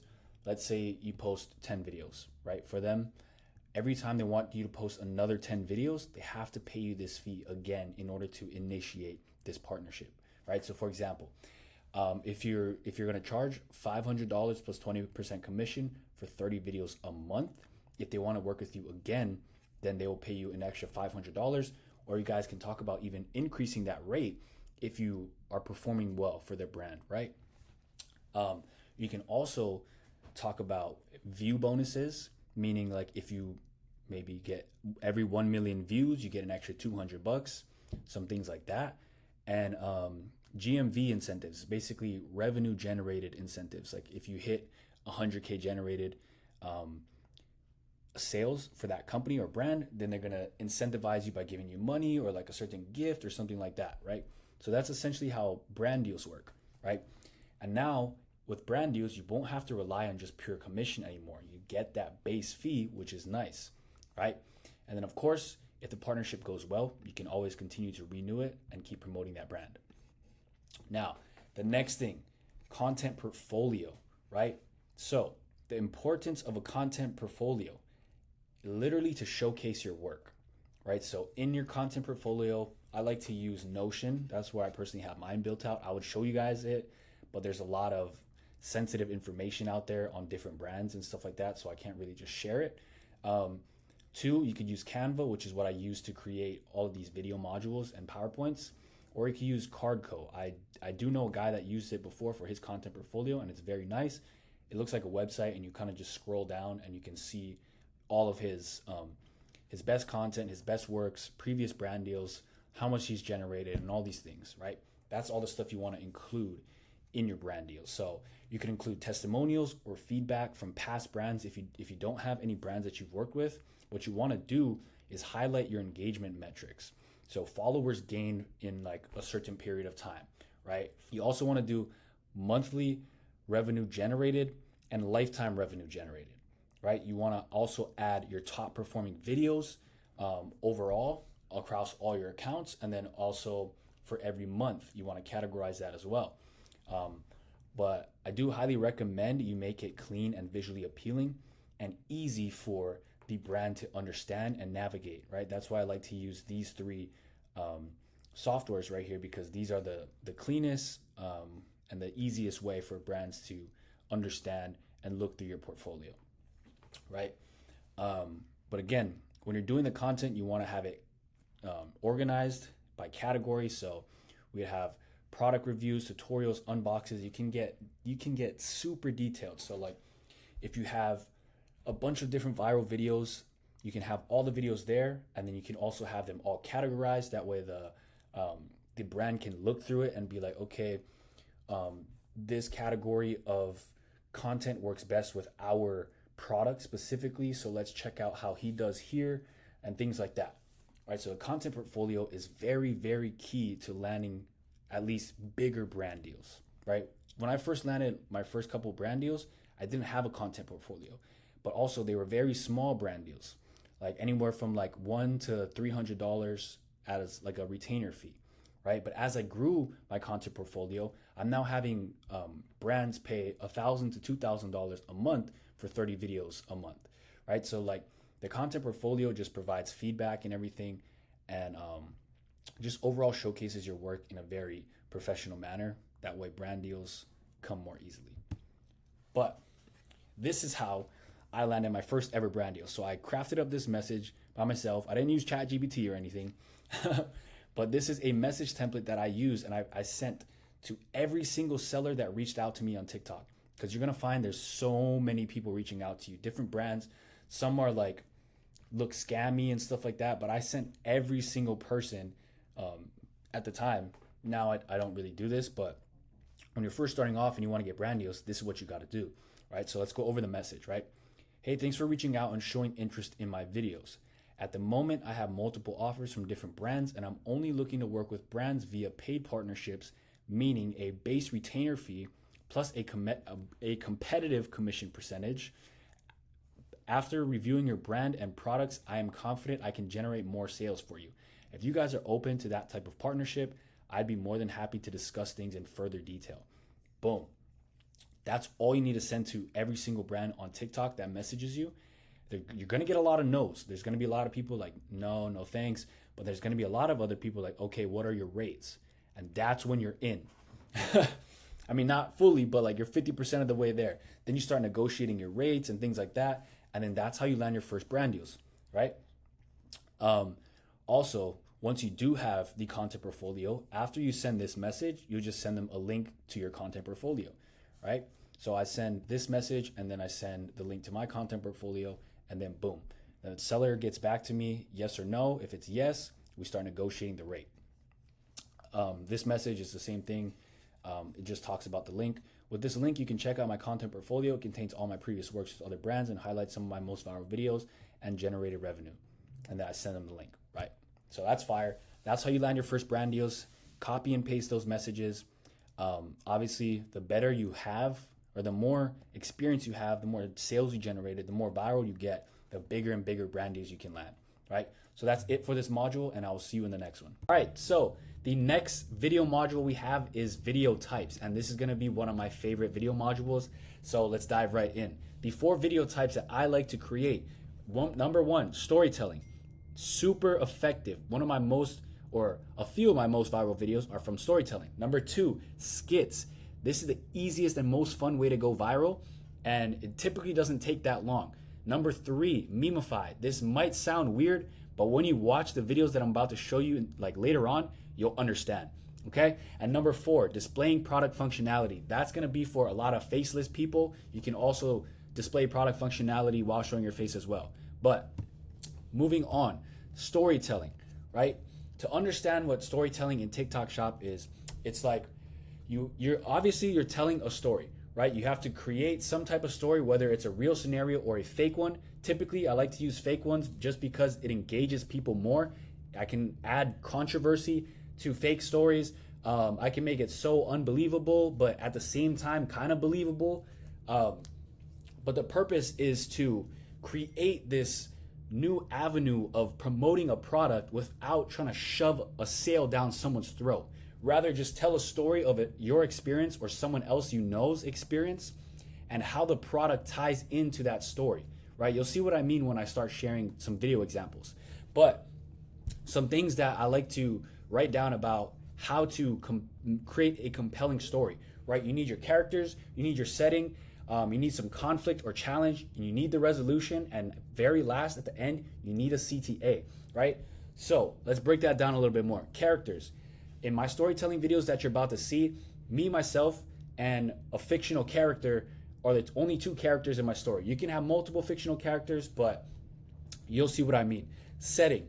Not exactly like where you are. It's like that's not what I mean by setting. The purpose of your setting is to establish some context or an environment. That way your audience knows what's going on. Next comes your conflict or challenge. This is where you want to introduce a problem that your characters need to face or get through and how the product ties into that. Now, in most cases, when you do start doing storytelling videos, your resolution is gonna be the product itself and how the product solved the problem within the story, right? And then you always wanna finish your video off with a call to action, telling the viewer exactly what to do to buy the product and why they should, right? So if you guys wanna get this phone case, I got it for 30 bucks. I got it for 30 bucks at a different store, but right now on TikTok Shop, it's only $10. So if you want to get it, you better click on this link right now and buy it before it sells out. Something like that, right? You want to introduce some type of urgency in your CTA. That way there's an incentive to buy it. This phone case is $10 right now, but in 2 hours it's gonna go up to $50. So you better buy it right now. That's an incentive to buy, right? So let me get into some examples of storytelling. That way you can better understand what I'm talking about, right? So here, this is my video and we're gonna look at it right now. Okay, let me put this in full screen. And here we go. My ex turned into a gold digger. We broke up like 3 months ago and look at what she just texted me. She said, hey. I said, what do you want? Didn't you block me? She said, yeah, but only for a little. If you tried to hit me up, you would have known I unblocked you. And I said, you didn't answer my question. She said, geez, I just miss you, that's all. Rude. She don't miss me, bro. And I said, oh, you saw my story, huh? And she said, yeah, I was thinking maybe we could go take that vacation we planned for. Bitch, please. First of all, just for some context, this is what I posted on my story. It's a cool little binder that I got, and it's supposed to help you save like $5,000. But I've been saving mad bread, bro. Like, look at this. You don't have to fill it out with all $100 bills like I did. But what you're actually supposed to do is like whatever number is on the envelope is how many dollars you want to put into that envelope. So for example, in this slot, the number 1 slot, you want to put just $1. In the number 4 slot, you want to put $4. Once you completed all 100 envelopes, you will have saved a total of $5,050. Now, I'm not going to say that this is going to help you bring your ex back, but I am going to say that they're only $3 on the TikTok shop right now. And depending on where you live, you could get free shipping. So, I mean, if you've been looking for a way to save money, this might be it. So if you want to check it out for yourself, I left it linked right here. That video alone, if you check out my account, 6 million views. Okay, so that's one example of a storytelling video that I did that went insanely viral, right? The story was, okay, wait, let's start off with the characters. The characters were me and this fake ex that I made up. Like, those text messages were not real. I just used my other phone to text myself, and that's how I got the text messages, right? But the story was that she hit me up because she saw how much money I was making because I posted that binder on my story, right? So that was the whole thing. The setting was just, you know, she texted me and this is what happened. And the problem was that she wanted to use me because of my money, right? Again, this whole story was made up, but it was effective, right? There was a crazy hook. There was a crazy storyline. There was a problem. And look at the resolution. The resolution was the money binder itself, right? That binder caught my ex's attention and she wanted to come running back to me because of how much money I was making, right? After the resolution came the CTA, right? And I said, now I can't promise that this is gonna help bring your ex back, but I can promise that it's only $3 on the TikTok shop, which it actually was, right? And then I said, so if you've been looking for a way to save money, this might be it. And it's cheap right now, so if you want it, I'm gonna leave it linked right here. I told them where to click, I told them that it's cheap and that they should get it right now, right? So that's how the storytelling works, right? And I have another example right here. Let's go over it real quick. This follows the same exact format as the other one. A fake story tied into the product. There's a problem and there's also like a resolution, right? My girlfriend is so pissed. I got a new phone, right? And I needed to buy a case for it. And I found this cool case. It's super sick. Like, as you can see, like, it's white. It looks very aesthetic. But when you flip it over, you can literally change the background photo of this case. She just texted me, no more hawk tool for you, I'm dead ass, change it now. This is how the case works. Like, you download this app or whatever and you can upload. Okay, this part I'm just yapping, right? So I'm just gonna fast forward. I'm not gonna take a picture right now. You can take a picture or upload any of your photos. I only have these 2 current ones selected, but let's just change it to this one. So this is like some picture that I took like a while back. You get to adjust the crop on it. So I'm just gonna try and make it. Yes, that's actually my picture. Press this arrow. When this screen pops People up, don't believe me, like but that refresh is. the shot screen. I don't know why it says it that way, but as you can see, the image transfer is about to go down. The screen is refreshing, and this is in real time. It takes about like maybe 10 seconds. And look at that. Your picture is fully uploaded, ready to scan, operation success. You can literally change it to whatever you want. If you want a case like this, it's $60 in the store, but if you buy it here on TikTok Shop, it's only $30. And if you have coupons, you can. Let's go back and look at that. But if you buy it here on TikTok Shop, it's only $30. And if you have coupons, you can save even more. So just click on the link, check if you got coupons, and thank me later. Look at that CTA, right? There was a story being told, a fake crafted story, of course, with my girlfriend that I don't have, just texting my other phone. and I used a meme, right? The Hawk Tuah meme. You guys probably have all seen it. I used it because it was popular at the moment. I created a controversial story, and the problem was my girlfriend didn't like it, right? And the resolution was I just changed the picture. And then I added a CTA at the end right here, right? It's $60 in the store, but if you buy it here on TikTok Shop, it's only 30 bucks. Bought this case in store for 60 bucks, but it's on TikTok Shop for only 30, which it was $30 on TikTok Shop. And I said, if you want it, just click the link right here, check if you got coupons, and thank me later. That was just a fire CTA. And look at the views, 4.4 million views. And that's essentially how a storytelling video works.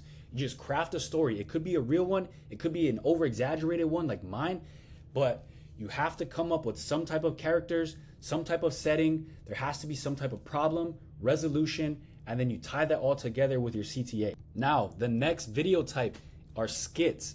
This, to me personally, is the most fun way to go viral. Now, to understand the concept of a skit, everyone should know what it is, but if you're not sure, I'm going to explain just a little bit. It's just a short scripted performance, basically, that often includes humor, which I highly recommend. You need to include some type of humor, a relatable scenario, or exaggerated situations, messages. Like I said, it's just one of the easiest ways to go viral. It's one of the most fun because all you do is grab a friend, you make a funny skit on the product, and for some reason, skits do very well on TikTok Shop, right? So you're gonna get to see one of my skits or a couple of my skits and how insanely viral they go and how easy they were to make, right?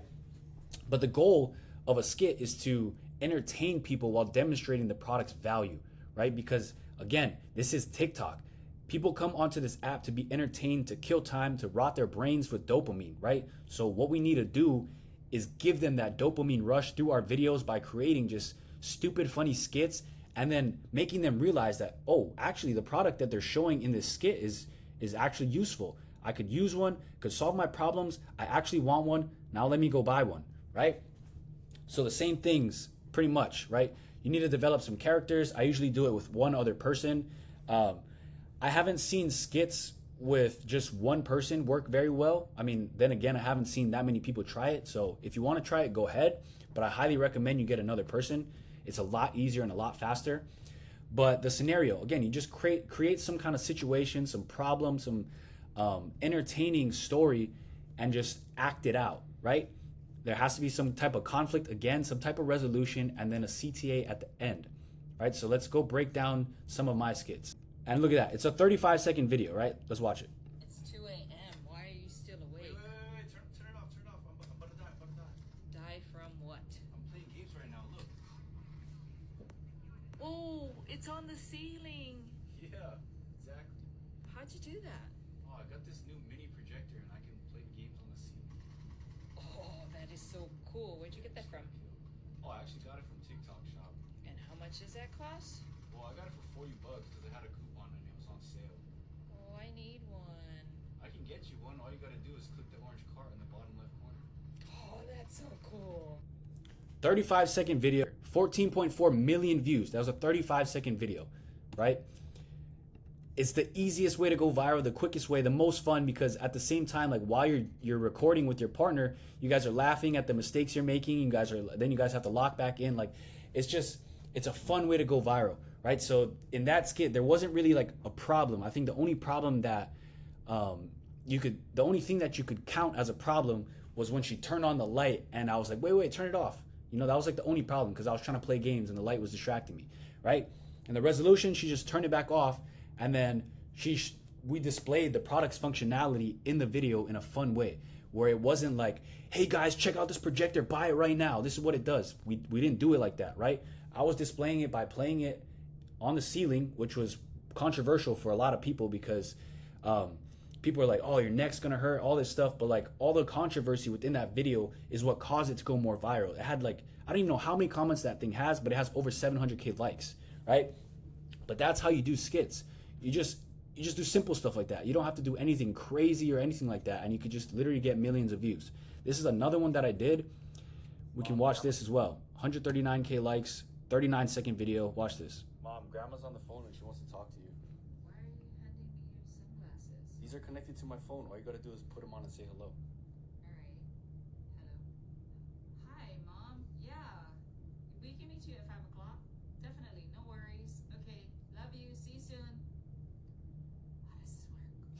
connected to my phone through Bluetooth. What else does it do? You can listen to music, you can take pictures. Where'd you get this from? I got it from TikTok Shop. It seems pretty expensive. Yeah, no, it's actually only 20 bucks. You need to get me one. I can get you one. All you gotta do is click the orange cart right here. Right on. Let's do it. I even finish off with a CTA at the end. I can get you one. All you got to do is click the orange card right here. I'm telling the audience, I'm like low-key breaking the fourth wall and telling the audience, this is where you're going to buy it. You got to click this link right here to get it, right? But again, let's check this video, right? 5.4 million views, 39 seconds. Literally the easiest way to go viral. Like, we didn't do anything crazy. The script was super easy, and it's just like you can repeat it over and over. So that's the power of skits, right?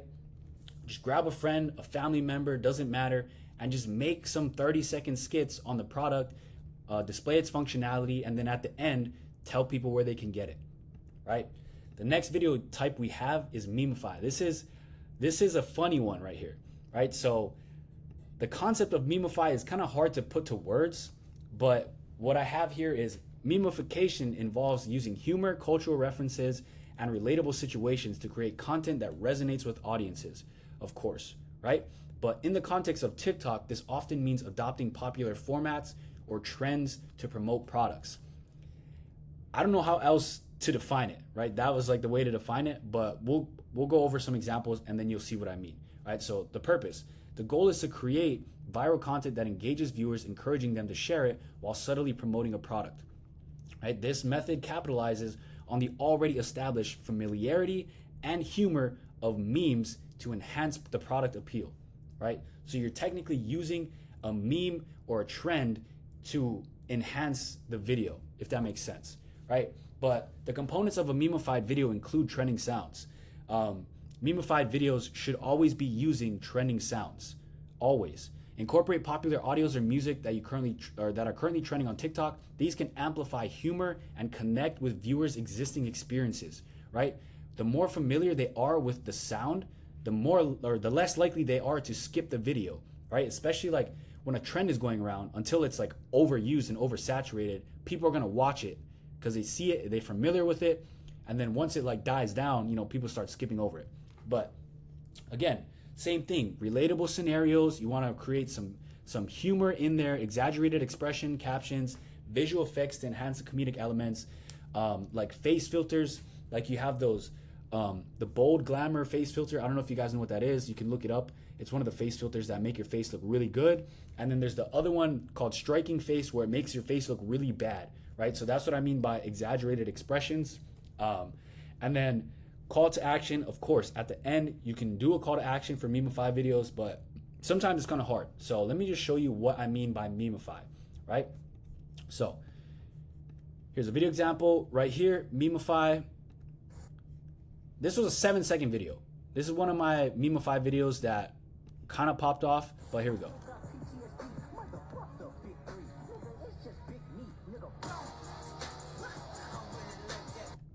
So it was literally a 7-second video, but I used this trending sound because this song like blew up with this edit, you know what I'm saying? And I didn't even talk or anything. I just used the trending audio in a creative way, right?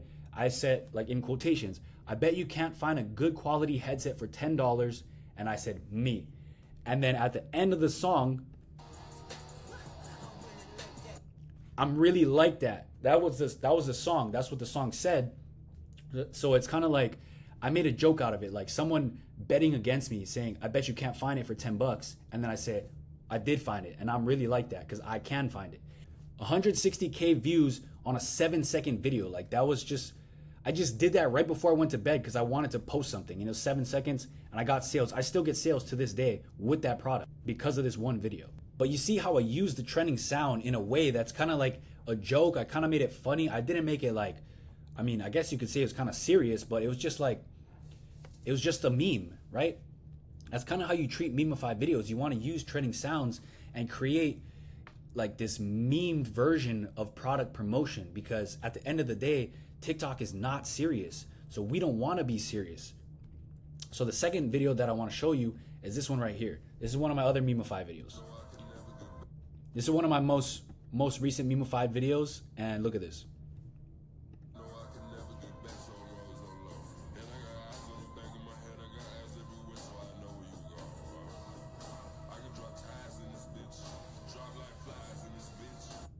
Like 11 seconds, 60,000 views. I did it again here, 34,000 views. Like, and then I did another one here. It wasn't really memeified, but this with the same product, 100K views. Like, you just rinse and repeat. The thing that made this a memeified video is, one, I used the trending sound, right? I used this song from Yeat. I believe it's from Yeat. I don't know. I don't listen to his music, but I know it's a trending sound, right? The song goes crazy. It goes hard. But the way it turned into a meme was this. 3 for almost free is wild, because I got 3 of those products. I literally got it for free because it was free sample. But I put 3 for almost free is wild. And I turned it into like almost like a joke. And then I made the product look good through the music and the editing.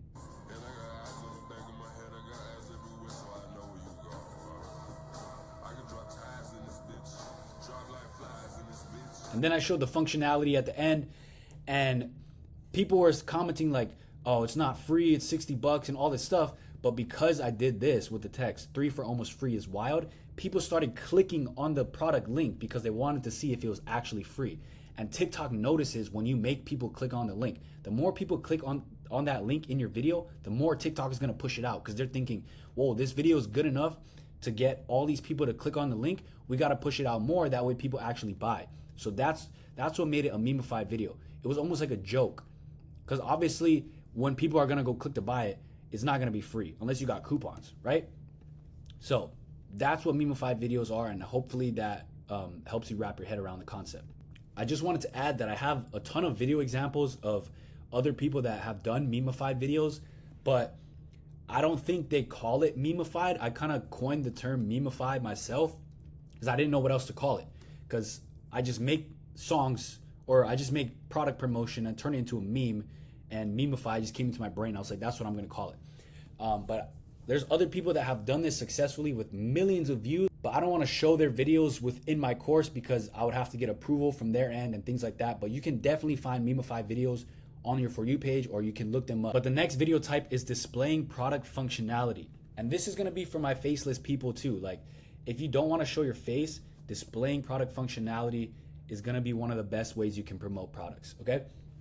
So I don't really need to talk about the definition. It's literally, you show us how the product works. The purpose is to inform and educate potential customers about the product, making them more likely to purchase. By visually illustrating, right, showing us how the product solves specific problems, you create compelling case for its value. So a couple things, components of an effective functionality video is a clear demonstration, right?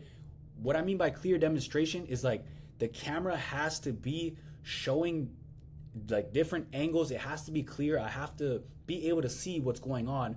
I can't have your hand covering part of it and I can't see what's going on. Like, we need to be visually like active and be able to see exactly what your product is doing, if that makes sense, right? So highlight key features, focus on the most important aspects of the product. You also want to showcase its versatility and specific benefits that set it apart from its competitors. So one display of product functionality that I saw was a little mini car vacuum thing.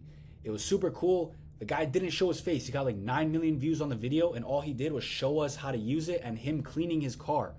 That was it. He got 9 million views, thousands of dollars in his pocket. He just showed us how it worked, right? And of course, he included a CTA at the end, because you always want to include CTAs at the end. So some examples on my end that I can show you guys right here. I have this travel bag that I did on one of my first accounts that got banned. This is my video on a travel bag, and I display the product's functionality very well. Do not bring this bag to the airport. Apparently, big airline companies hate this bag because nobody is paying for a check-in bag anymore. They're using this instead for a carry-on. As you can see, I fit in 10 days worth of clothes, including gym clothes, because I'm still gonna work out on my trip. And there's a side pocket for my shoes. I put my slides in there as well. There's actually so much room on the inside. I put my laptop, my case, my jewelry, portable charger, headphones, deodorant, bathroom essentials, chargers, and can't forget socks and underwear. This thing fits so much stuff. I'm gonna link it below, and if you get one, thank me later. 29-second video. Obviously, it took me a lot longer to do that. But this is from my first account that I ever made. I did the loophole method. It got banned, yada yada. But look, 1.6 million views. If my account didn't get banned, it'd probably do a lot more, right?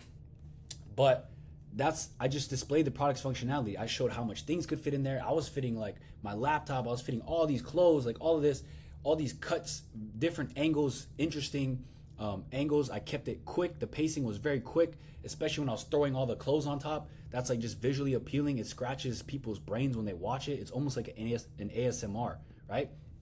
Now, the second video that I like to say that is a display of product functionality, but with showing my face, is this sea salt spray video. Let's take a look at it. POV, your old barber died and you had to go to a new one. My shit's cooked. I told him I don't know how to style straight hair and he sent me home with a new product. This is my hair right now. As you can see, it's super flat and super straight. But this is what that new bum-ass barber recommended me. It's a natural sea salt spray. Apparently it's used to style straight, flat hair like mine, so I'm just gonna spray it. And then we're gonna scrunch it up. Hey, yo. Hold up. Ain't no way, bro. Look at the back, bro. Nah. Bro actually knew what he was talking about. Hold up. I checked the ingredient list and it has only natural ingredients. That means there's gonna be no chemicals in your hair and it's not getting all hard or clumpy. Bro, if you have flat or straight hair, you need to get this shit right now. I got this for 30 bucks at the barbershop, but right now it's on TikTok Shop for only 13. And if you got coupons, you could get it even cheaper. So click the link and check it out for yourself. Look at that. Fire CTA, but I display the product's functionality, right? Obviously, like, not everybody enjoys this hairstyle. In fact, a lot of my comments were hate comments about how ugly my hair was. But if we look at that video, 2.3 million views. And what I did was essentially I took my hair from looking really flat like this and I like messed it up with the sea salt spray. And to a lot of people, it actually looked good. And to a lot of people, it looked bad. But that video got me 2.3 million views and thousands of dollars in commission because I displayed how it worked. Like my hair was super flat. I sprayed it around my hair. I shook it up. And then I achieved a hairstyle that people actually like. And then there's also, of course, people that don't like it. But the more hate comments you get, the more viral you're gonna go. That's how it works, right? But that was a perfect display of product functionality while showing my face. Now, that's it for this module. I hope you understand the 4 video types that I like to use now. I showed you a few examples from my end. And yeah, I will see you on the next module. Okay, welcome back. So we got viral video elements in this video module. The difference between a good and bad video. You'll see what I mean, right? So we have a bunch of different topics. This video is probably going to be one of the longer video modules. Number 1, we're going to touch on tonality. That's, I'm not going to explain it right now, actually. Number 2, we're going to touch on hooks. 3, CTAs. 4, controversy. 5, pacing. 6, trends. And 7, varied settings. Now, all of these together combined form a viral video, right? You mainly need like 1, 2, 3, 4, 5. Yeah, 1, 2, 3, 4, 5 is like the main ones you need, but 6 and 7 are definitely in there for viral elements. So let's get started, right? Number 1, the hook, the most crucial element within your video, the first 3 seconds. If it's engaging enough, people are gonna watch the rest of the video. If it's not, they're scrolling, right? I don't care how good the rest of your video is. If the first 3 seconds are not dialed in and hooking people in, that's it. Your video's done. Nobody's gonna watch it. Sadly, this is social media. This is how it works. So please dial in the first 3 seconds of your video, right? Look, right here I wrote, attention spans are too short and competition for viewers' focus is so high. So as a TikTok Shop affiliate, when we create videos, you need a well-crafted hook. That's what's gonna engage the audience and it's gonna encourage them to watch to the end, right? So number 1, understanding a hook. A hook is just an opening statement, like I said, first 3 seconds. It could be a question, it could be a visual, anything that captures the viewer's attention and compels them to keep watching, right? So it sets the tone for the whole video and it establishes its value, right? So the purpose of a hook, again, the primary goal is to quickly grab viewers' attention and create interest, right? We wanna intrigue them somehow. We wanna make them feel some type of emotion, right? Maybe confuse them a little bit to want to find out more, right? Make them curious. Maybe piss them off to hear what the rest you're going to say that's going to piss them off even more, right? Anything like that. Or something that's super funny to the point where like, wow, that was funny. Let me see what else this guy has to say, right? So those are some like different elements within your hook, right? So I have here 4 types of different hooks. The first one is a question hook. So all you have to do for this one is pose a relatable or an intriguing question that resonates with your target audience, right? So right here, I have one viral video that I made, and it's a question hook. You can see the text on screen already. This is very clickbait, but it's very clean, very just watch. What type of man is wearing tube tops? Get out. Look at that. That's super controversial, and that was like first 2 seconds of the video. What type of man is wearing tube tops? Get out. It captured so much engagement, bro. Like, look at this. It doesn't have any hashtags. No, this is the only caption. Best tank tops ever. That's it. You don't need no hashtags. You don't need a crazy caption. All you need is a good hook for a video to go viral. And look at it, bro. 2.5 million views. What type of Look at this. man is wearing tube tops? What type of man is wearing tube tops? One, controversial. That's a question hook right there.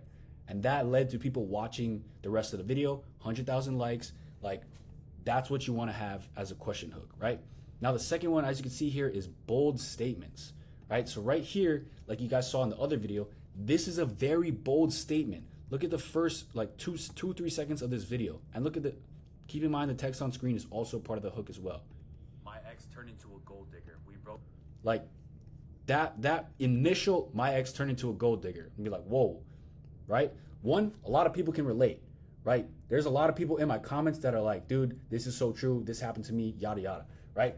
But just coming out the gate with something crazy like that, my ex turned into a gold digger. That is such a bold statement. And the text on screen also adds to it with the clown emojis, because obviously gold digger is not a good term to be called, right? So that's how you use a bold claim or a bold statement as a hook. Now we have visual hooks, right? So again, the text on screen is very clickbait, and it's for a reason. That's how you capture more attention, and that's how you go viral, right? So let's see. This is the what did I call it? This is the visual hook, right? Yo, what is that, bro? Why do I have? Oh, Like, it's very clickbait. Like, look at this. yo, what? And it literally looks like what I have like text on screen. So that's what I mean by visual. People are like, yo, what is that? Like, why did it actually come out like that? You know what I mean? And then they stayed to watch the rest of the video. This video got 133K views, right? So like, that's how you use a visual hook. That's only one example. There's so many different visual hooks that you can use out there, but this is just one of them, right? Next one is a teaser hook, right? This is essentially also a teaser hook, right? Because it just teases the product right there, because I have it in the first like half of a second of the video. I have the product just showing, and it just teases it, right? Like, look. Yo, what is that, bro? And it just builds anticipation of like, yo, what, like, actually, what is that? Why did it come out that way? Why does it look like that? So people stay and watch the rest of the video, right? That's the importance of these hooks. Next element is tonality. I have a lot of words written here, but basically tonality refers to the tone and style of communication used in a video, right? Basically, it's how you say things, which is more important than what you say, right? You can tell when someone is trying to sell you something in a video because their tone is very salesy. Like, you need this case right now. Like, that type of voice triggers alarms in viewers' heads, and they're like, oh, this guy's trying to sell me something, I'm out of here. Nobody likes to be sold. So what you need to do is dial in your tonality. The way you come across in the video, the way your voice is perceived, it just has to be normal. It has to be normal. It has to sound like you're not trying too hard. It has to sound like you're not trying to sell anything, right? So let me break it down a little bit more. Tonality encompasses the emotional quality and attitude of the communication, right? Which can range from playful and humorous to serious and informative. You can have different types of tonality for different angles of videos, but it influences how the audience perceives the content, right? The purpose of dialing in your tonality is to create a connection with the audience, right? Because like I said, if you come in with a wrong tonality, people are gonna automatically get triggered, and they're not gonna wanna watch the video. They're not even gonna wanna buy from you just because they know you're trying to sell something, right? Okay, now, some components of effective tonality, right? Obviously, voice and language style. The way you speak meaning like slang. If you're trying to like connect to a certain audience, like a younger audience, you want to use Gen Z slang. Or if you're trying to connect to an older audience, you would speak more professionally, things like that, right? Now, also emotional appeal. You want to be able to appeal to whatever angle of video you're trying to come across as, right? So if I'm trying to scare people into buying something, my tonality is going to be different than if I'm trying to make people laugh, right? You have to be able to distinguish the two. Depending on the angle you want to take, you have to switch your tonality to that angle. Pacing and rhythm is also another thing that affects tonality, right? The speed at which you talk, like, is very important. So sometimes you want to talk really fast, sometimes you want to slow it down. And there's always a moment for each. And you just have to be able to identify when like each of those moments are needed, right? So again, like when you talk slower, you want to convey a more serious, or you want to like come across more thoughtful in your speaking. But when you're speaking faster, you know, it could be upbeat, and then you could have like, you just have this creative excitement, right? So let's break down some video or some tonality in my videos, right? So let's say for this one, for example, right? What type of man is wearing tube tops? Look at how small this thing is, bro. I'm not even big, and I usually get a size small in tank tops, but it's set to size up, so I got a medium, and this is what I got. Look, this is my physique. I'm not big at all or anything, and like I said, I usually get a size small. Bro, this thing is like a shiesty, bro. Like, notice the way I'm saying this, bro. Like, all of this was calculated. Some of it was just like off the dome, but the way I'm saying it, like how I'm saying it was calculated. Like this. This thing is like a shiesty, bro. The way I say it, I didn't say like, yo, this shit is like a shiesty, bro. No, because I'm coming across as, What type of man is wearing tube tops? Look at how small. I'm coming across as I'm angry because I bought this thing and it's not gonna fit. That's how I'm coming across. This thing is, bro. So I'm the not way even big enough, so I got a medium, and this is what I got. Look, this is my physique. I usually get a size small. Bro, there's no, bro. This thing is like a shiesty, bro. So the way I say this thing is like a shiesty, bro. Like, it's just proving my point of I'm not gonna fit this. This thing is so small. It's literally like a shiesty. You guys know what a shiesty is. It's literally like a face mask with just holes right here. You know what I mean? And the way I'm laughing like this, I'm gonna say it. It was a fake laugh. Shiesty, bro. There's no way. That was fake. But because I can dial in my tonality so perfectly, it literally sounds real. It's literally hugging my neck like a face mask. All of this is just tonality. I already tried on the tank top. I already know how it fits, but I'm making the video after with such perfect tonality that it seems like it's my first time ever putting it on. And that's what I mean by dialing in your tonality. You have to, it's almost like you're acting, but you have to make them feel like you're not acting. Oh. Hey, Like, watch. hugging my neck like a face mask. Oh, wait, it's stretching. Yo. Hey, on second thought though, Alright, I might have been judging a bit too early because this thing fits very well. hey, chat, why this kind of looking good though? I apologize. I thought this was gonna be terrible. I was completely wrong. Now I can see why they're $10 each. This is worth it. I don't think I'll ever have to buy any tank tops ever again. Right now they're on sale too, so I'm gonna leave the cheapest link right here. But y'all better hurry because your size might sell out. What type? Perfect tonality. It's perfect. I started the video off. I was angry. I was like, yo, I just bought these. These are not gonna fit. I'm not even big. They told me to size up. I'm putting it on now and I still can't fit it. There's no way. And then the switch up, right? Right here. It's stretching. Yo. Hey, on second thought though, Alright, I might have been judging a bit too early because The switch up right there. But the tonality on this seems like everything was just first take. Seems like this is the first time ever trying it on, and I genuinely switched up. I'm like, oh wait, actually, like this fits, and I kind of look good in it. You guys have to be able to dial in your tonality like that. If you want to look at this video for tonality 2, same thing. Gold digger. We broke up like 3 months ago, and look at what she just texted me. The tonality in that, it's just like, it sounds like I'm talking to a friend on FaceTime. My ex turned into a gold digger and like she just hit me up. You know, It's not like my ex just hit me up. Like, no, we can't. We need to dial in perfect tonality. We can even look at tonality for this video too. Yo, what is that, bro? Why do I have... Oh, Like that was fake. That was staged. I knew it sprays out like that. But the way I said it, it's like you have to get good at acting in order to master tonality. Another video, if you want to look at tonality, we have one right here. This one I just kind of posted recently. It has almost 500K views. Why the fuck was I born so late? Like, look at that hook too. Why the fuck was I born so late? If I was Like, wait, born in what my is this? mom- What is this guy talking about? What does he mean born late? Why the fuck was I born so late? If I was born in my mom's time, look at this shit, bro. If I was born in my mom's time, I would be able to afford a brand new fucking house. Loaf of bread, 23 cents. Gallon of milk, $1.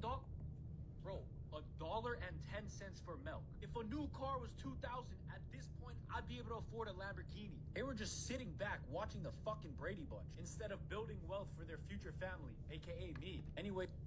You see that tonality? That tonality is like, I'm angry. I'm angry because, like, right now things are so expensive and you guys don't even know what I'm selling right now. You guys have no idea what I'm selling. At least you guys might know because you guys are on TikTok Shop. But like, if you're a regular viewer, you have no idea I'm trying to sell you something, right? And that's the point of tonality. You want them to get so caught up in what you're saying and how you're saying it that they're distracted from the fact that there's a link right there that they can buy something. That's what tonality is for, and that's how you use it correctly. All right, the next viral video element is a CTA. Basically, it stands for call to action, right? It's a crucial element in marketing and content creation, particularly in TikTok Shop affiliate videos. It guides viewers toward the desired action, whether it's visiting the product link, making a purchase, or engaging with the content, right? So, definition, same thing. It's essentially the CTA is we are telling the person exactly what we want them to do at the end of each video, right? The purpose is to encourage viewers to take a specific action that aligns with our marketing objectives, aka clicking the product link and buying it right now, okay? So crafting an effective CTA, there's a few elements that you need to add, right? You need to be clear and simple. It has to be simple, right? Because a lot of people in a buying process, when things are too complicated, they fall off, right? So we make it easy, we make it simple. If you want the product, it's on sale right now, click the link right here and get it before it sells out.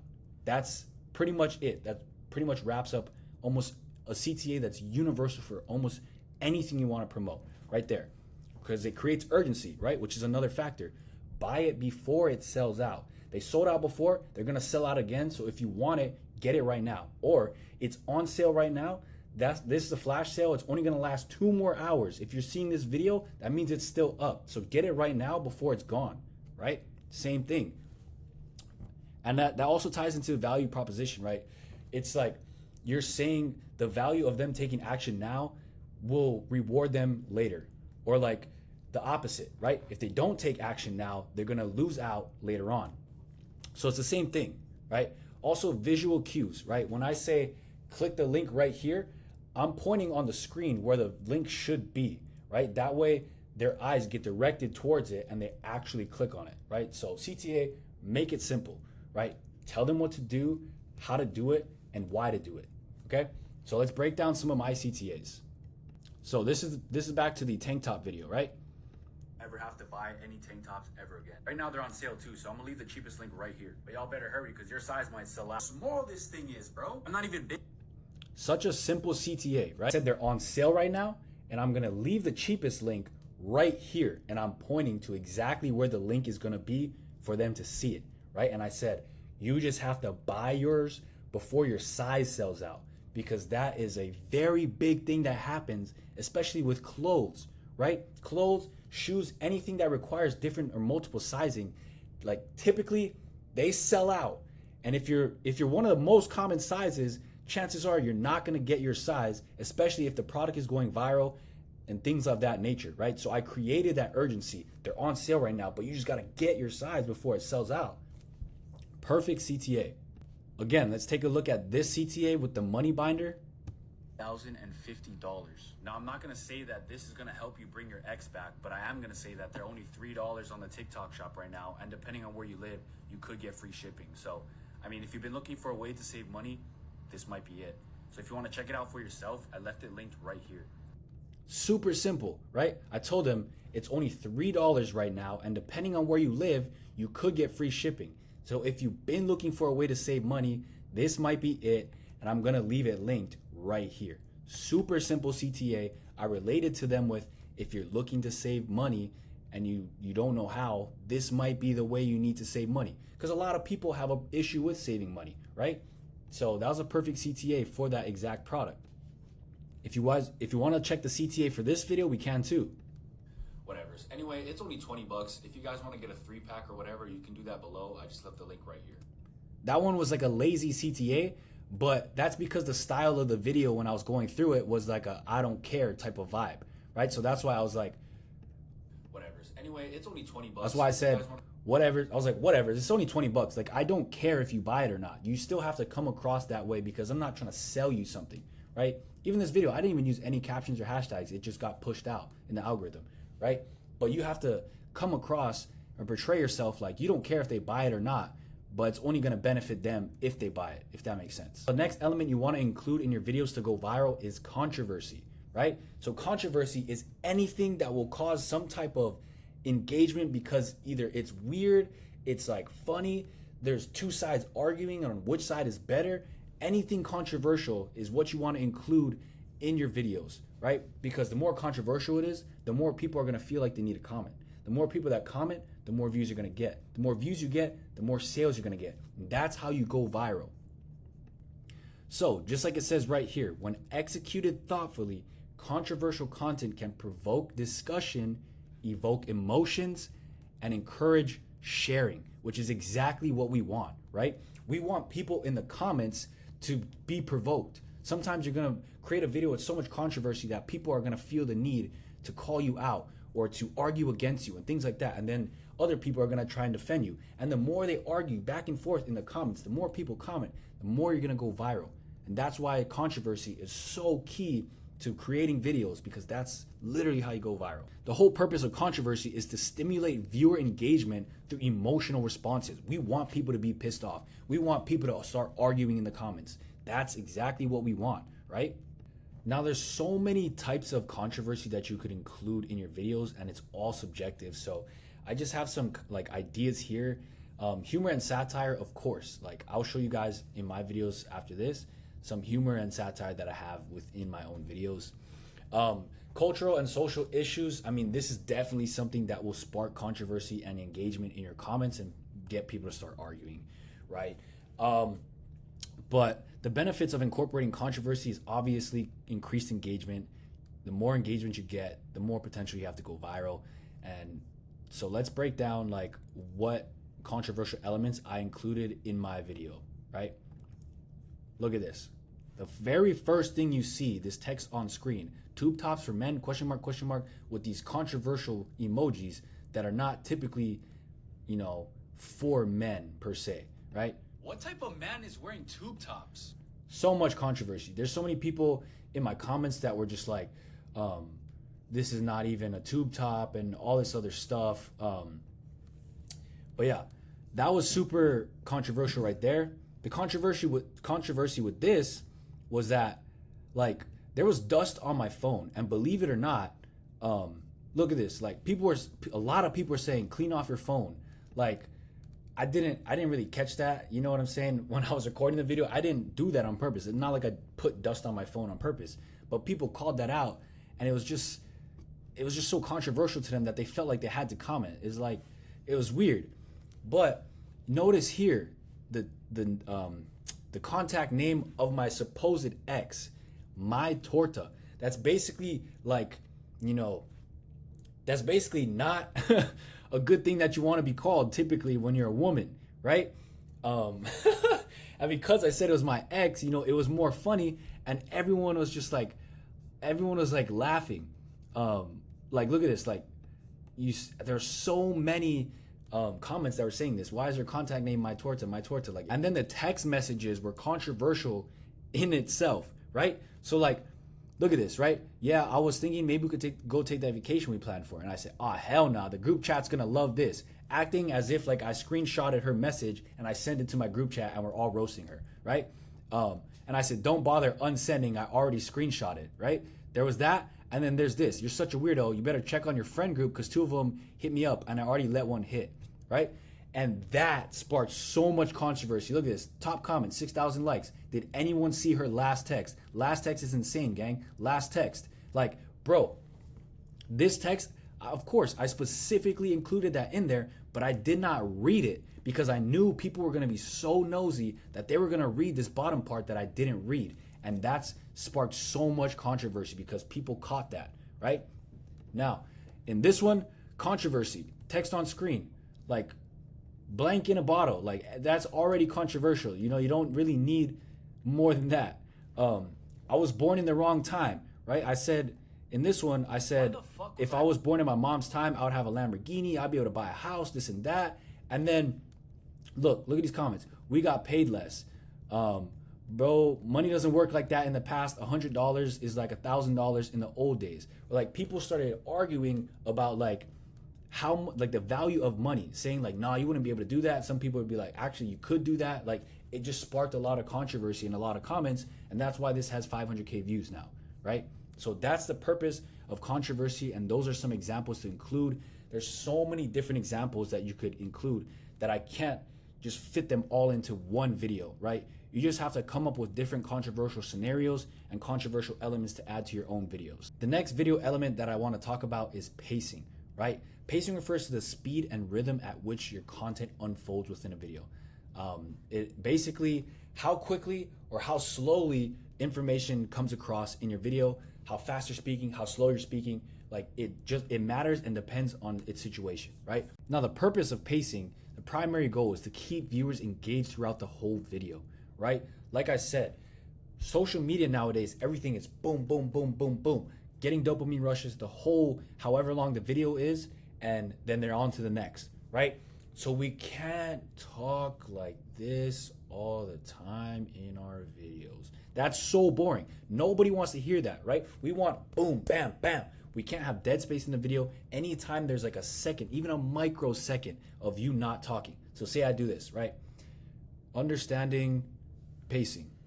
Like in between that, you want to cut that. Well, that's situational, right? But in most cases, right before you start a clip and right when you end a clip, there will be dead space because there's a little second of you like starting to talk after you hit the button, or you stopping the video after you finish talking, right? The best thing for pacing is just to look at other people's videos. Like the best way I can describe how to pace your videos is to almost make your entire video sound like one sentence. That's what we need. We want it to be like perfectly, the sounds lined up perfectly all the way through of the ending of a clip and the starting of a next. We want it to sound almost like one continuous sentence. And that's how we keep viewers engaged. Because if there's long pauses that are not like intentional, right? People are gonna just leave. We just talked about cutting dead space. There's also all these other things, right? There's audio elements, right? If you're gonna have background music or sound effects, they need to match the pace of the video, right? If something's going boom, boom, boom, boom, boom, boom, boom, the song has to be the same. We can't have like a slow song and like something's like, brrr, you know what I mean? Or if you're doing that for comedic purposes, obviously that's something different, right? But essentially, we want the pacing to be smooth. We don't want there to be dead space, because where there's dead space, that's where viewers find their way out. It's like dead space is a gateway for someone to just exit your video and stop watching, right? That's how I picture it. The next thing that I want to talk about is trends, and that's just very obvious, right? We all know what a trend is. It's something that is created multiple times, it goes viral. It could be a skit, it could be a trending sound, just different things like that, right? So incorporating trends into your TikTok videos can be a strategic approach as well, especially with trending and viral sounds. You need to be using those, right? The more familiar someone is with either a product or a sound, the more they're willing to watch the rest of your video, right? Because it's a trend, it's viral, it's common, it's not salesy, which is the most important part, right? So the definition, what I have here, trends on TikTok refer to popular challenges, formats, sounds, or themes that can gain attraction among viewers. They can emerge from viral songs, dance challenges, or meme formats and are often identified by hashtags, right? Which is cool. Now, the purpose of leveraging trends allows creators to tap into existing audience interest. That's the key, right? They're already interested in the trend and you're just participating in it, right? So it makes content more relatable and shareable, which can lead to increased views and engagement. That's basically all it is, right? There's trending sounds, there's challenges, there's visual trends, all these things right here that we've seen time and time again, right?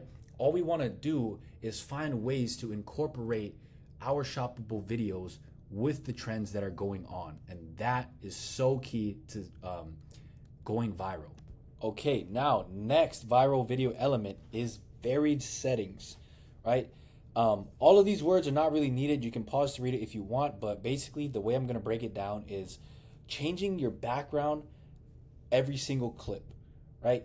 That is something that engages the viewers. Like, so right now, if you see this wall behind me, it's just white. If I make the next clip, I'm at the pool or something like that. There's blue behind me. You see the water. The next clip, I'm on the grass. You see the green behind me. That just engages viewers and it just keeps them more entertained, right? So all of this, you can read about the benefits, definition, purpose, but I'm just going to break it down by showing you, right? So this video right here, I don't really do this often, but I see a lot of people do it and it works very well, right? So maybe I should be implementing it more. But this is one time where I did implement it. You'll notice every single clip is I'm in a different spot. The background is different. I'm moving, things like that. What is that, little bro? Let's say you're with your girl, right? And y'all want to have some fun. Or you're in the gym and you just want that extra little boost. This stuff right here, it's called Bee Bread. Bee Bread's been my best friend for the past 2 months.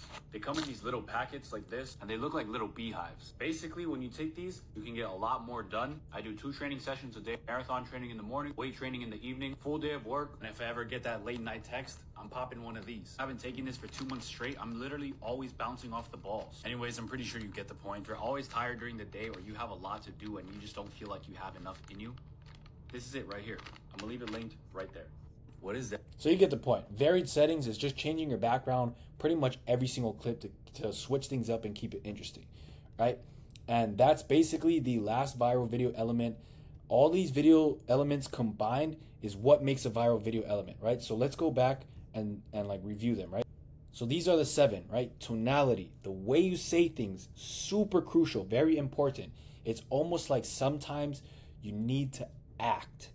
That's the best way I can describe it. Other times, it'll just come naturally. The way you speak naturally when you're angry, the way you speak naturally when you're confused, the way you speak naturally when you're excited, those are the tones that you need to be using. It all has to sound natural no matter what type of angle you're trying to come off as, right? That's tonality. Hook, the first 3 seconds, it needs to be something engaging. Text on screen needs to be clickbait. And you need to be saying something controversial. You need to do some type of question, something to capture and engage the audience at the beginning of the video, right? CTA at the end. You need to wrap up your video perfectly in a way that tells them exactly what to do after watching, why to do it, and basically how to buy the product, right? Number 4, controversy. We need controversy every single video. Controversy drives engagement, engagement drives views, and views drive sales. And that's how it works, right? Number 5, pacing. No dead space unless it's a calculated and it's very specific to, and it's intended to be there, right? Other than that, cut all the dead space. Trends. Take advantage of trends, especially trending sounds and challenges, and find creative ways to implement them into your shoppable content. And number 7, varied settings. Sometimes just seeing the same wall behind you in the whole video is not enough. You want to keep them entertained, switch up your settings every clip. And that is it for all the viral video elements. All right, so the next video module, we're gonna go over guidelines for TikTok Shop, right? Because you can get violations. There is an appeal process for them. And I just want to let you guys know what violations typically pop up and how to avoid them, right? So on the agenda today, number 1, the core guidelines for TikTok Shop affiliates. 2, common violations. 3, best practices to avoid violations. 4, what to do when a violation occurs, aka 5, appealing a violation, right? So, number 1, core guidelines. Compliance with TikTok platform policies is the key, right? You need to follow TikTok's community guidelines in terms of service. You can find that on TikTok's website, right? So I highly recommend you read through it. It will take you kind of a long time unless you read really fast, right? Or what you can do is copy the whole thing, paste it into ChatGPT and say, summarize this, or you can tell it to read it to you out loud. That way you don't have to read it yourself, right?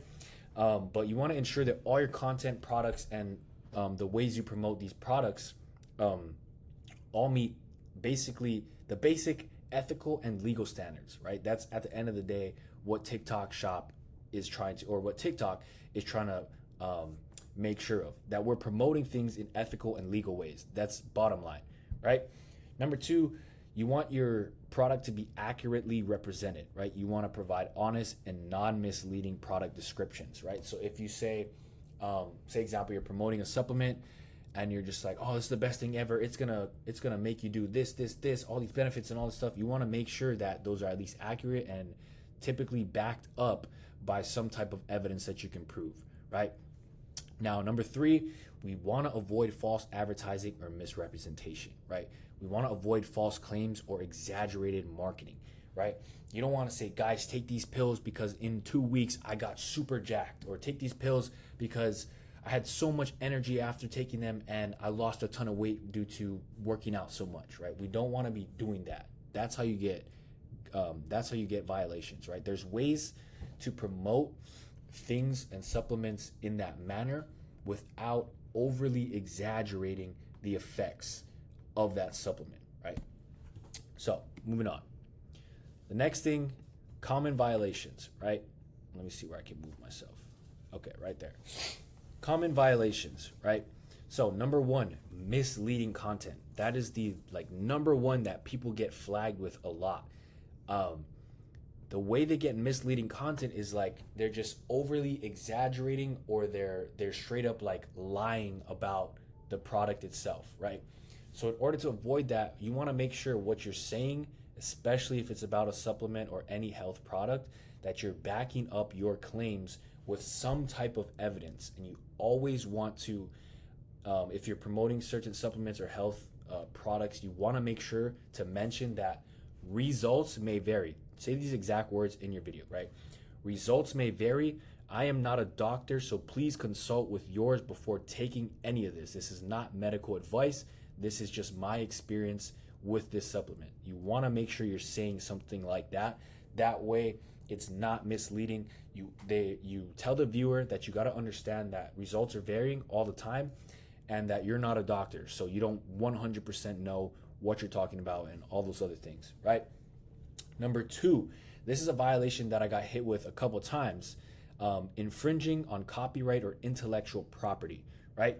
So in your captions, in your hashtags and everything, your text on screen, you cannot have other companies' brands, logos, names, slogans, or anything like that.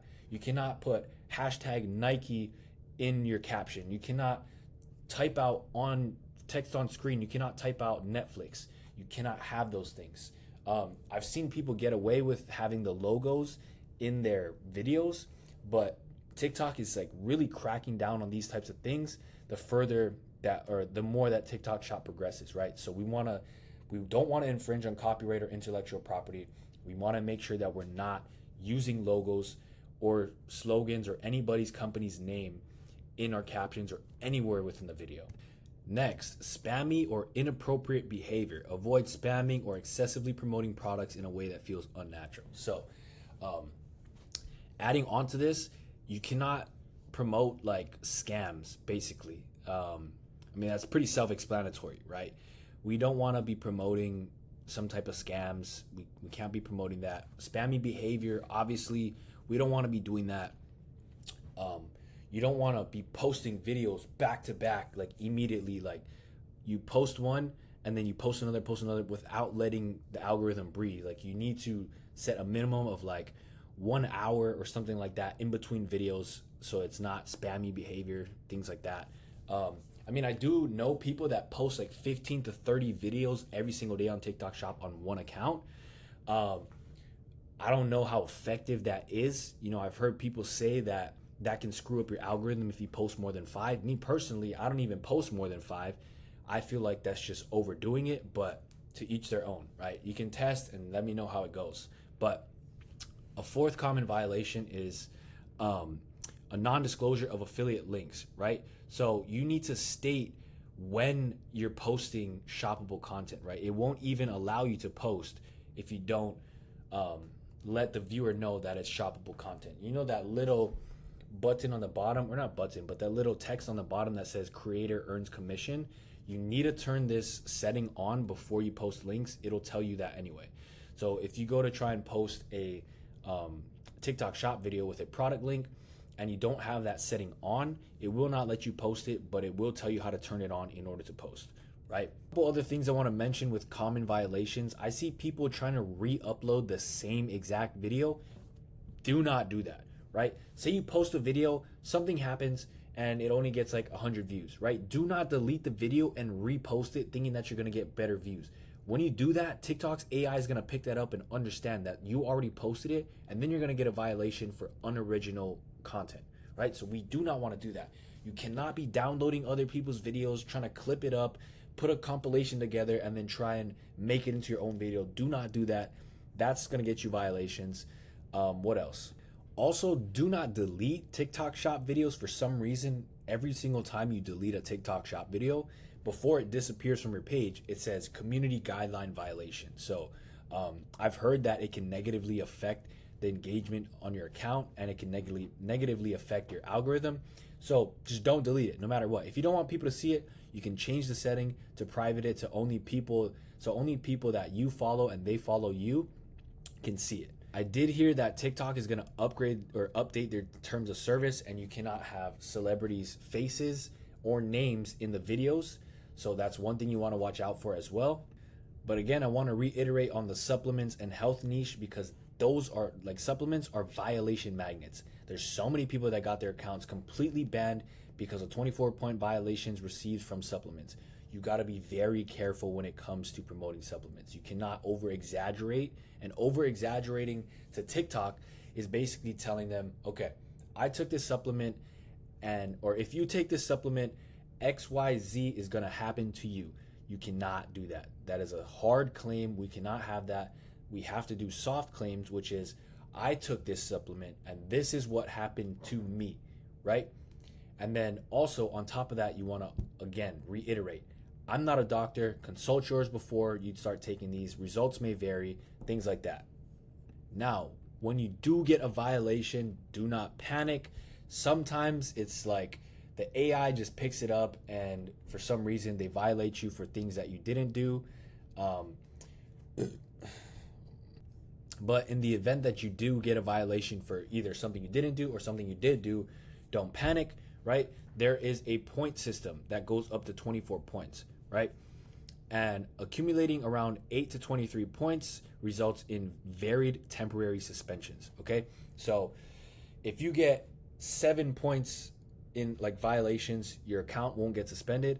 But the moment you go past that, if you get another 1 point, and you get 8 points in total, you're gonna get suspended for like maybe 24 hours. You can't post anything. No, your shop links are gone. Your showcase is gone. Nobody can buy anything new from your videos, right? If people already have the items added to their cart before your video links disappear and they buy it, you still get the commission, right?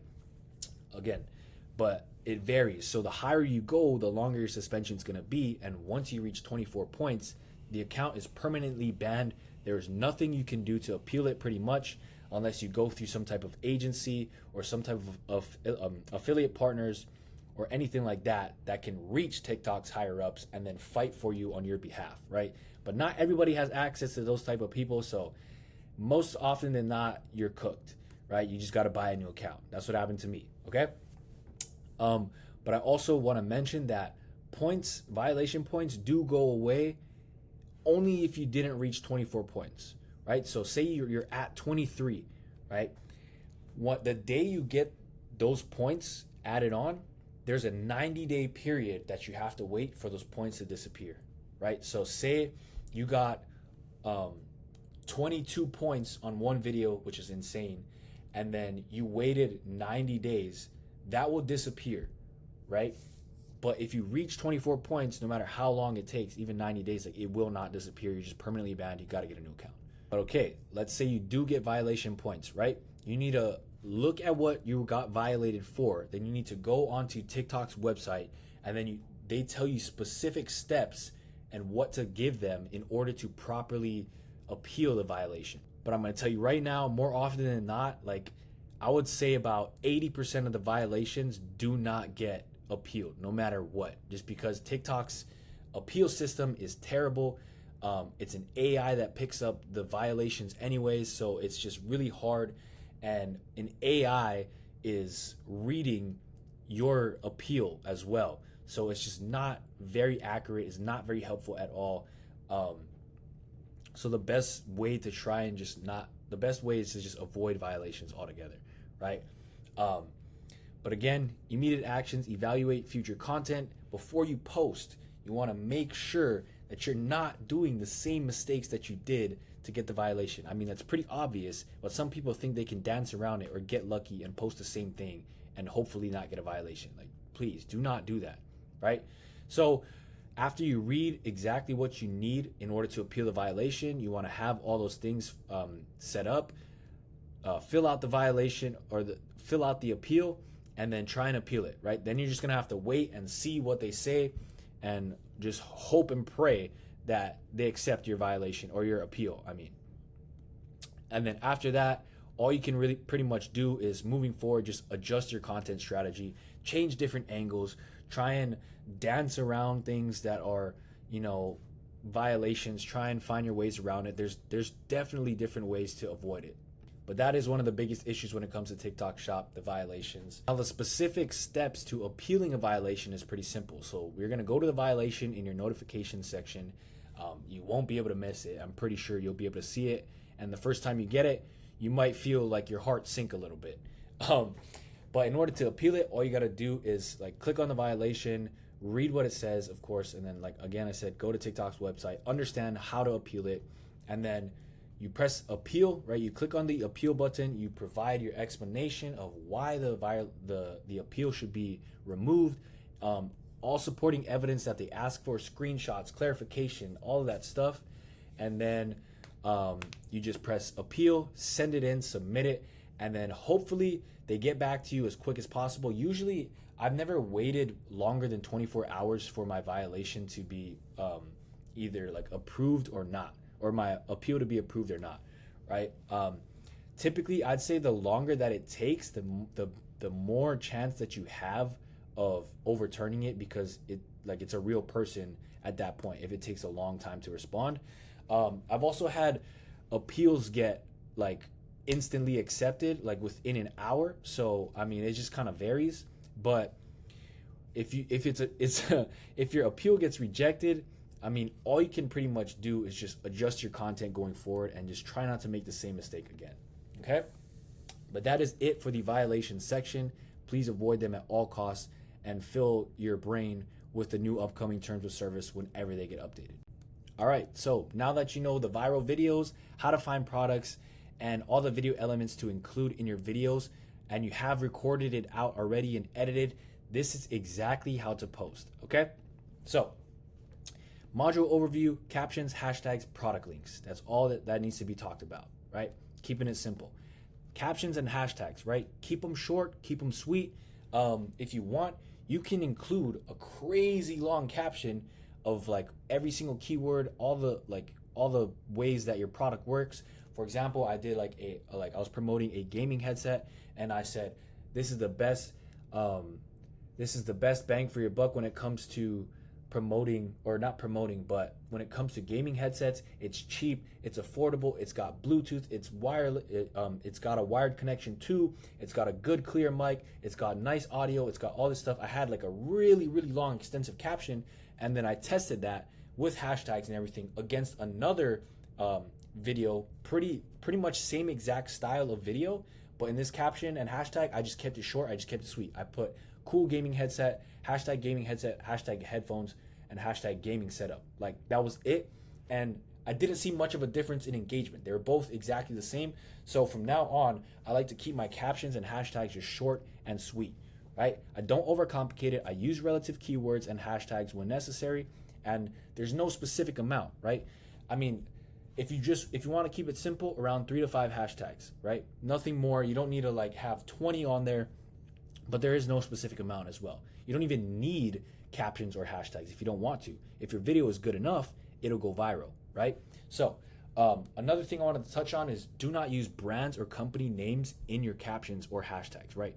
I had a friend, we did a skit, and I forgot to tell him that he cannot use hashtag Crocs because we were promoting off-brand Crocs, and he put hashtag Crocs and he got a 3-point violation, right? That's the trademark violation, infringing on copyright. We don't want that, right? Don't be putting Apple, Amazon, or hashtag Crocs in your caption. That's an automatic violation, right?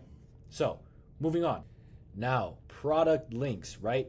So after you have your video fully recorded, you have it uploaded into TikTok, you have the captions and hashtags ready, you want to add your product link, right? You're going to see this button that says add link, and you're going to want to click it. It's going to open it up, and you're going to see this thing that says products, right? You're going to click on it. It'll open your showcase. You can type in the item that you're looking for, or you can just scroll and look for it yourself. But when you find it, you press add, and you always want to make sure to press add link before you post, because there's been a few times where I had a fully recorded video and I forgot to add the product link, and you can't go back, right? So that was a fully edited, recorded and edited video that was posted. I can't delete it and repost it again because that's going to get me a violation, and that video was just completely wasted, right? So make sure you're adding the product link before you post all the time. Sometimes the product itself, when it auto generates a name for the product, it's not the best name. So I recommend renaming it to something better almost all the time. Unless the auto generated name is completely fine, then you can go with that as well, right? So after you add the product link, you rename it, you have your caption hashtags ready to go. You can adjust the cover photo.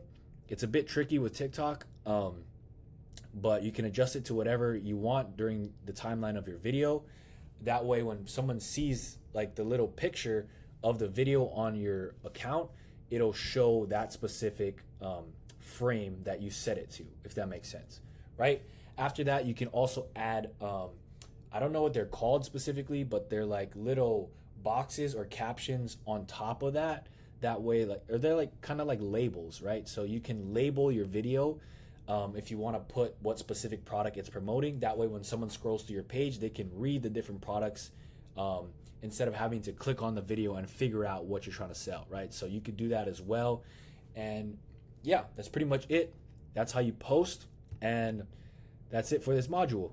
So I'll see you in the next one. Welcome back. Now we're going to be talking about TikTok fact or cap. I like this one. We're going to be debunking myths and revealing the best practices for TikTok shop success. Okay, so let's dive right in, right? Whoops. Module overview real quick. The things that we're going to be touching on are posting times, number of posts, the promote feature, and hashtags and captions. Okay, so number 1, posting times. Myth: you can only post at specific times to go viral. Fact: the TikTok algorithm focuses more on content quality and engagement rather than posting times, right? So the best practices: test different times to see and find out what works for your workflow specifically, right? Everybody's time zones are different, but TikTok is not gonna put a video out there to someone that's sleeping, right? It doesn't make sense. So no matter how many, like when you post, there's people that are gonna be awake on TikTok, and your video is gonna be pushed to them that are up. It's impossible for your video to be pushed to people that are sleeping, right? So you can post at any times. I mean, obviously, like if you're posting at 2 a.m., there's gonna be people up, but like the chances are a bit lower, right? So you would typically want to post when people are awake, but at the same time, it's not 100% like, oh my goodness, I have to post at 5 p.m. every single night or else nobody's gonna see my video. It's not like that, okay? Now, number of posts. This is something that there's people argue about a lot, right? So myth: posting a large number of videos guarantees success. That's not real. Fact: quality over quantity is key, though consistent posting increases chances of going viral. right? Like I said before, I recommend aiming for 3 to 5 posts per day that focus on quality and engagement, right?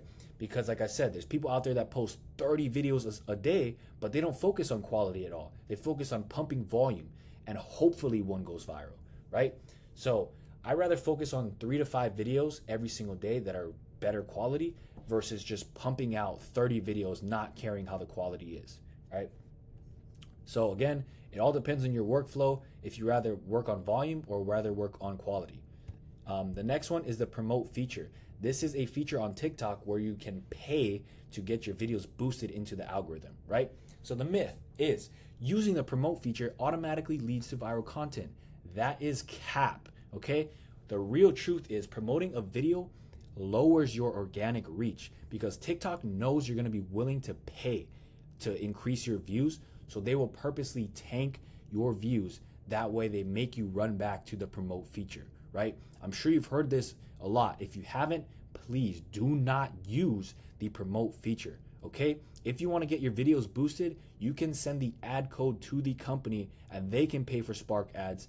That's completely different. That's okay, all right? Best practices, do not use the promote feature. And if you want ads run on your video, ask the company or the seller to promote you via Spark ads, okay? The last thing right here, hashtags and captions. Myth, more hashtags equals more views. Cap. The fact is, using too many irrelevant hashtags can actually hurt your performance, right? You don't want to be hashtagging every single possible thing that your product could be linked to. That's just too much stuff. You want to keep it simple, all right? Best practice is using around 3 to 5, nothing crazy, but you want your hashtags to be keywords that'll categorize your product and content correctly, right? Same thing with the captions, okay? Myth, captions don't matter, captions don't matter as much as the video itself. The fact is, that is true, right? But captions can increase viewer engagement and boost content performance, right? So some of my videos that I showed earlier, I didn't even have any hashtags on. Some of them went viral. I didn't even have a caption on them, right? The video just has to be good. It doesn't really matter. Captions, of course, if you add captions with keywords and things like that, people will be able to search up your video, maybe easier, but there's also a TikTok AI that picks up the words that you're saying in the videos. So let's say I was saying, this is like a mini projector that I love to use, right? Those words are getting picked up in the algorithm, picked up by TikTok's AI. And when you search and hit the search bar of, you look up mini projector, your video's still gonna pop up, right? But it is more likely that having a caption will make your video pop up more, but at the same time, like, you don't need captions or hashtags at all to go viral. I'm sure you've seen a bunch of TikTok videos with literally no caption or hashtags and it's just insanely viral, right? It's because the video is good. The video is what you need to focus on more than all these other stuff, all right? But that's a wrap for the debunking myths, and I hope that cleared up some things for you guys.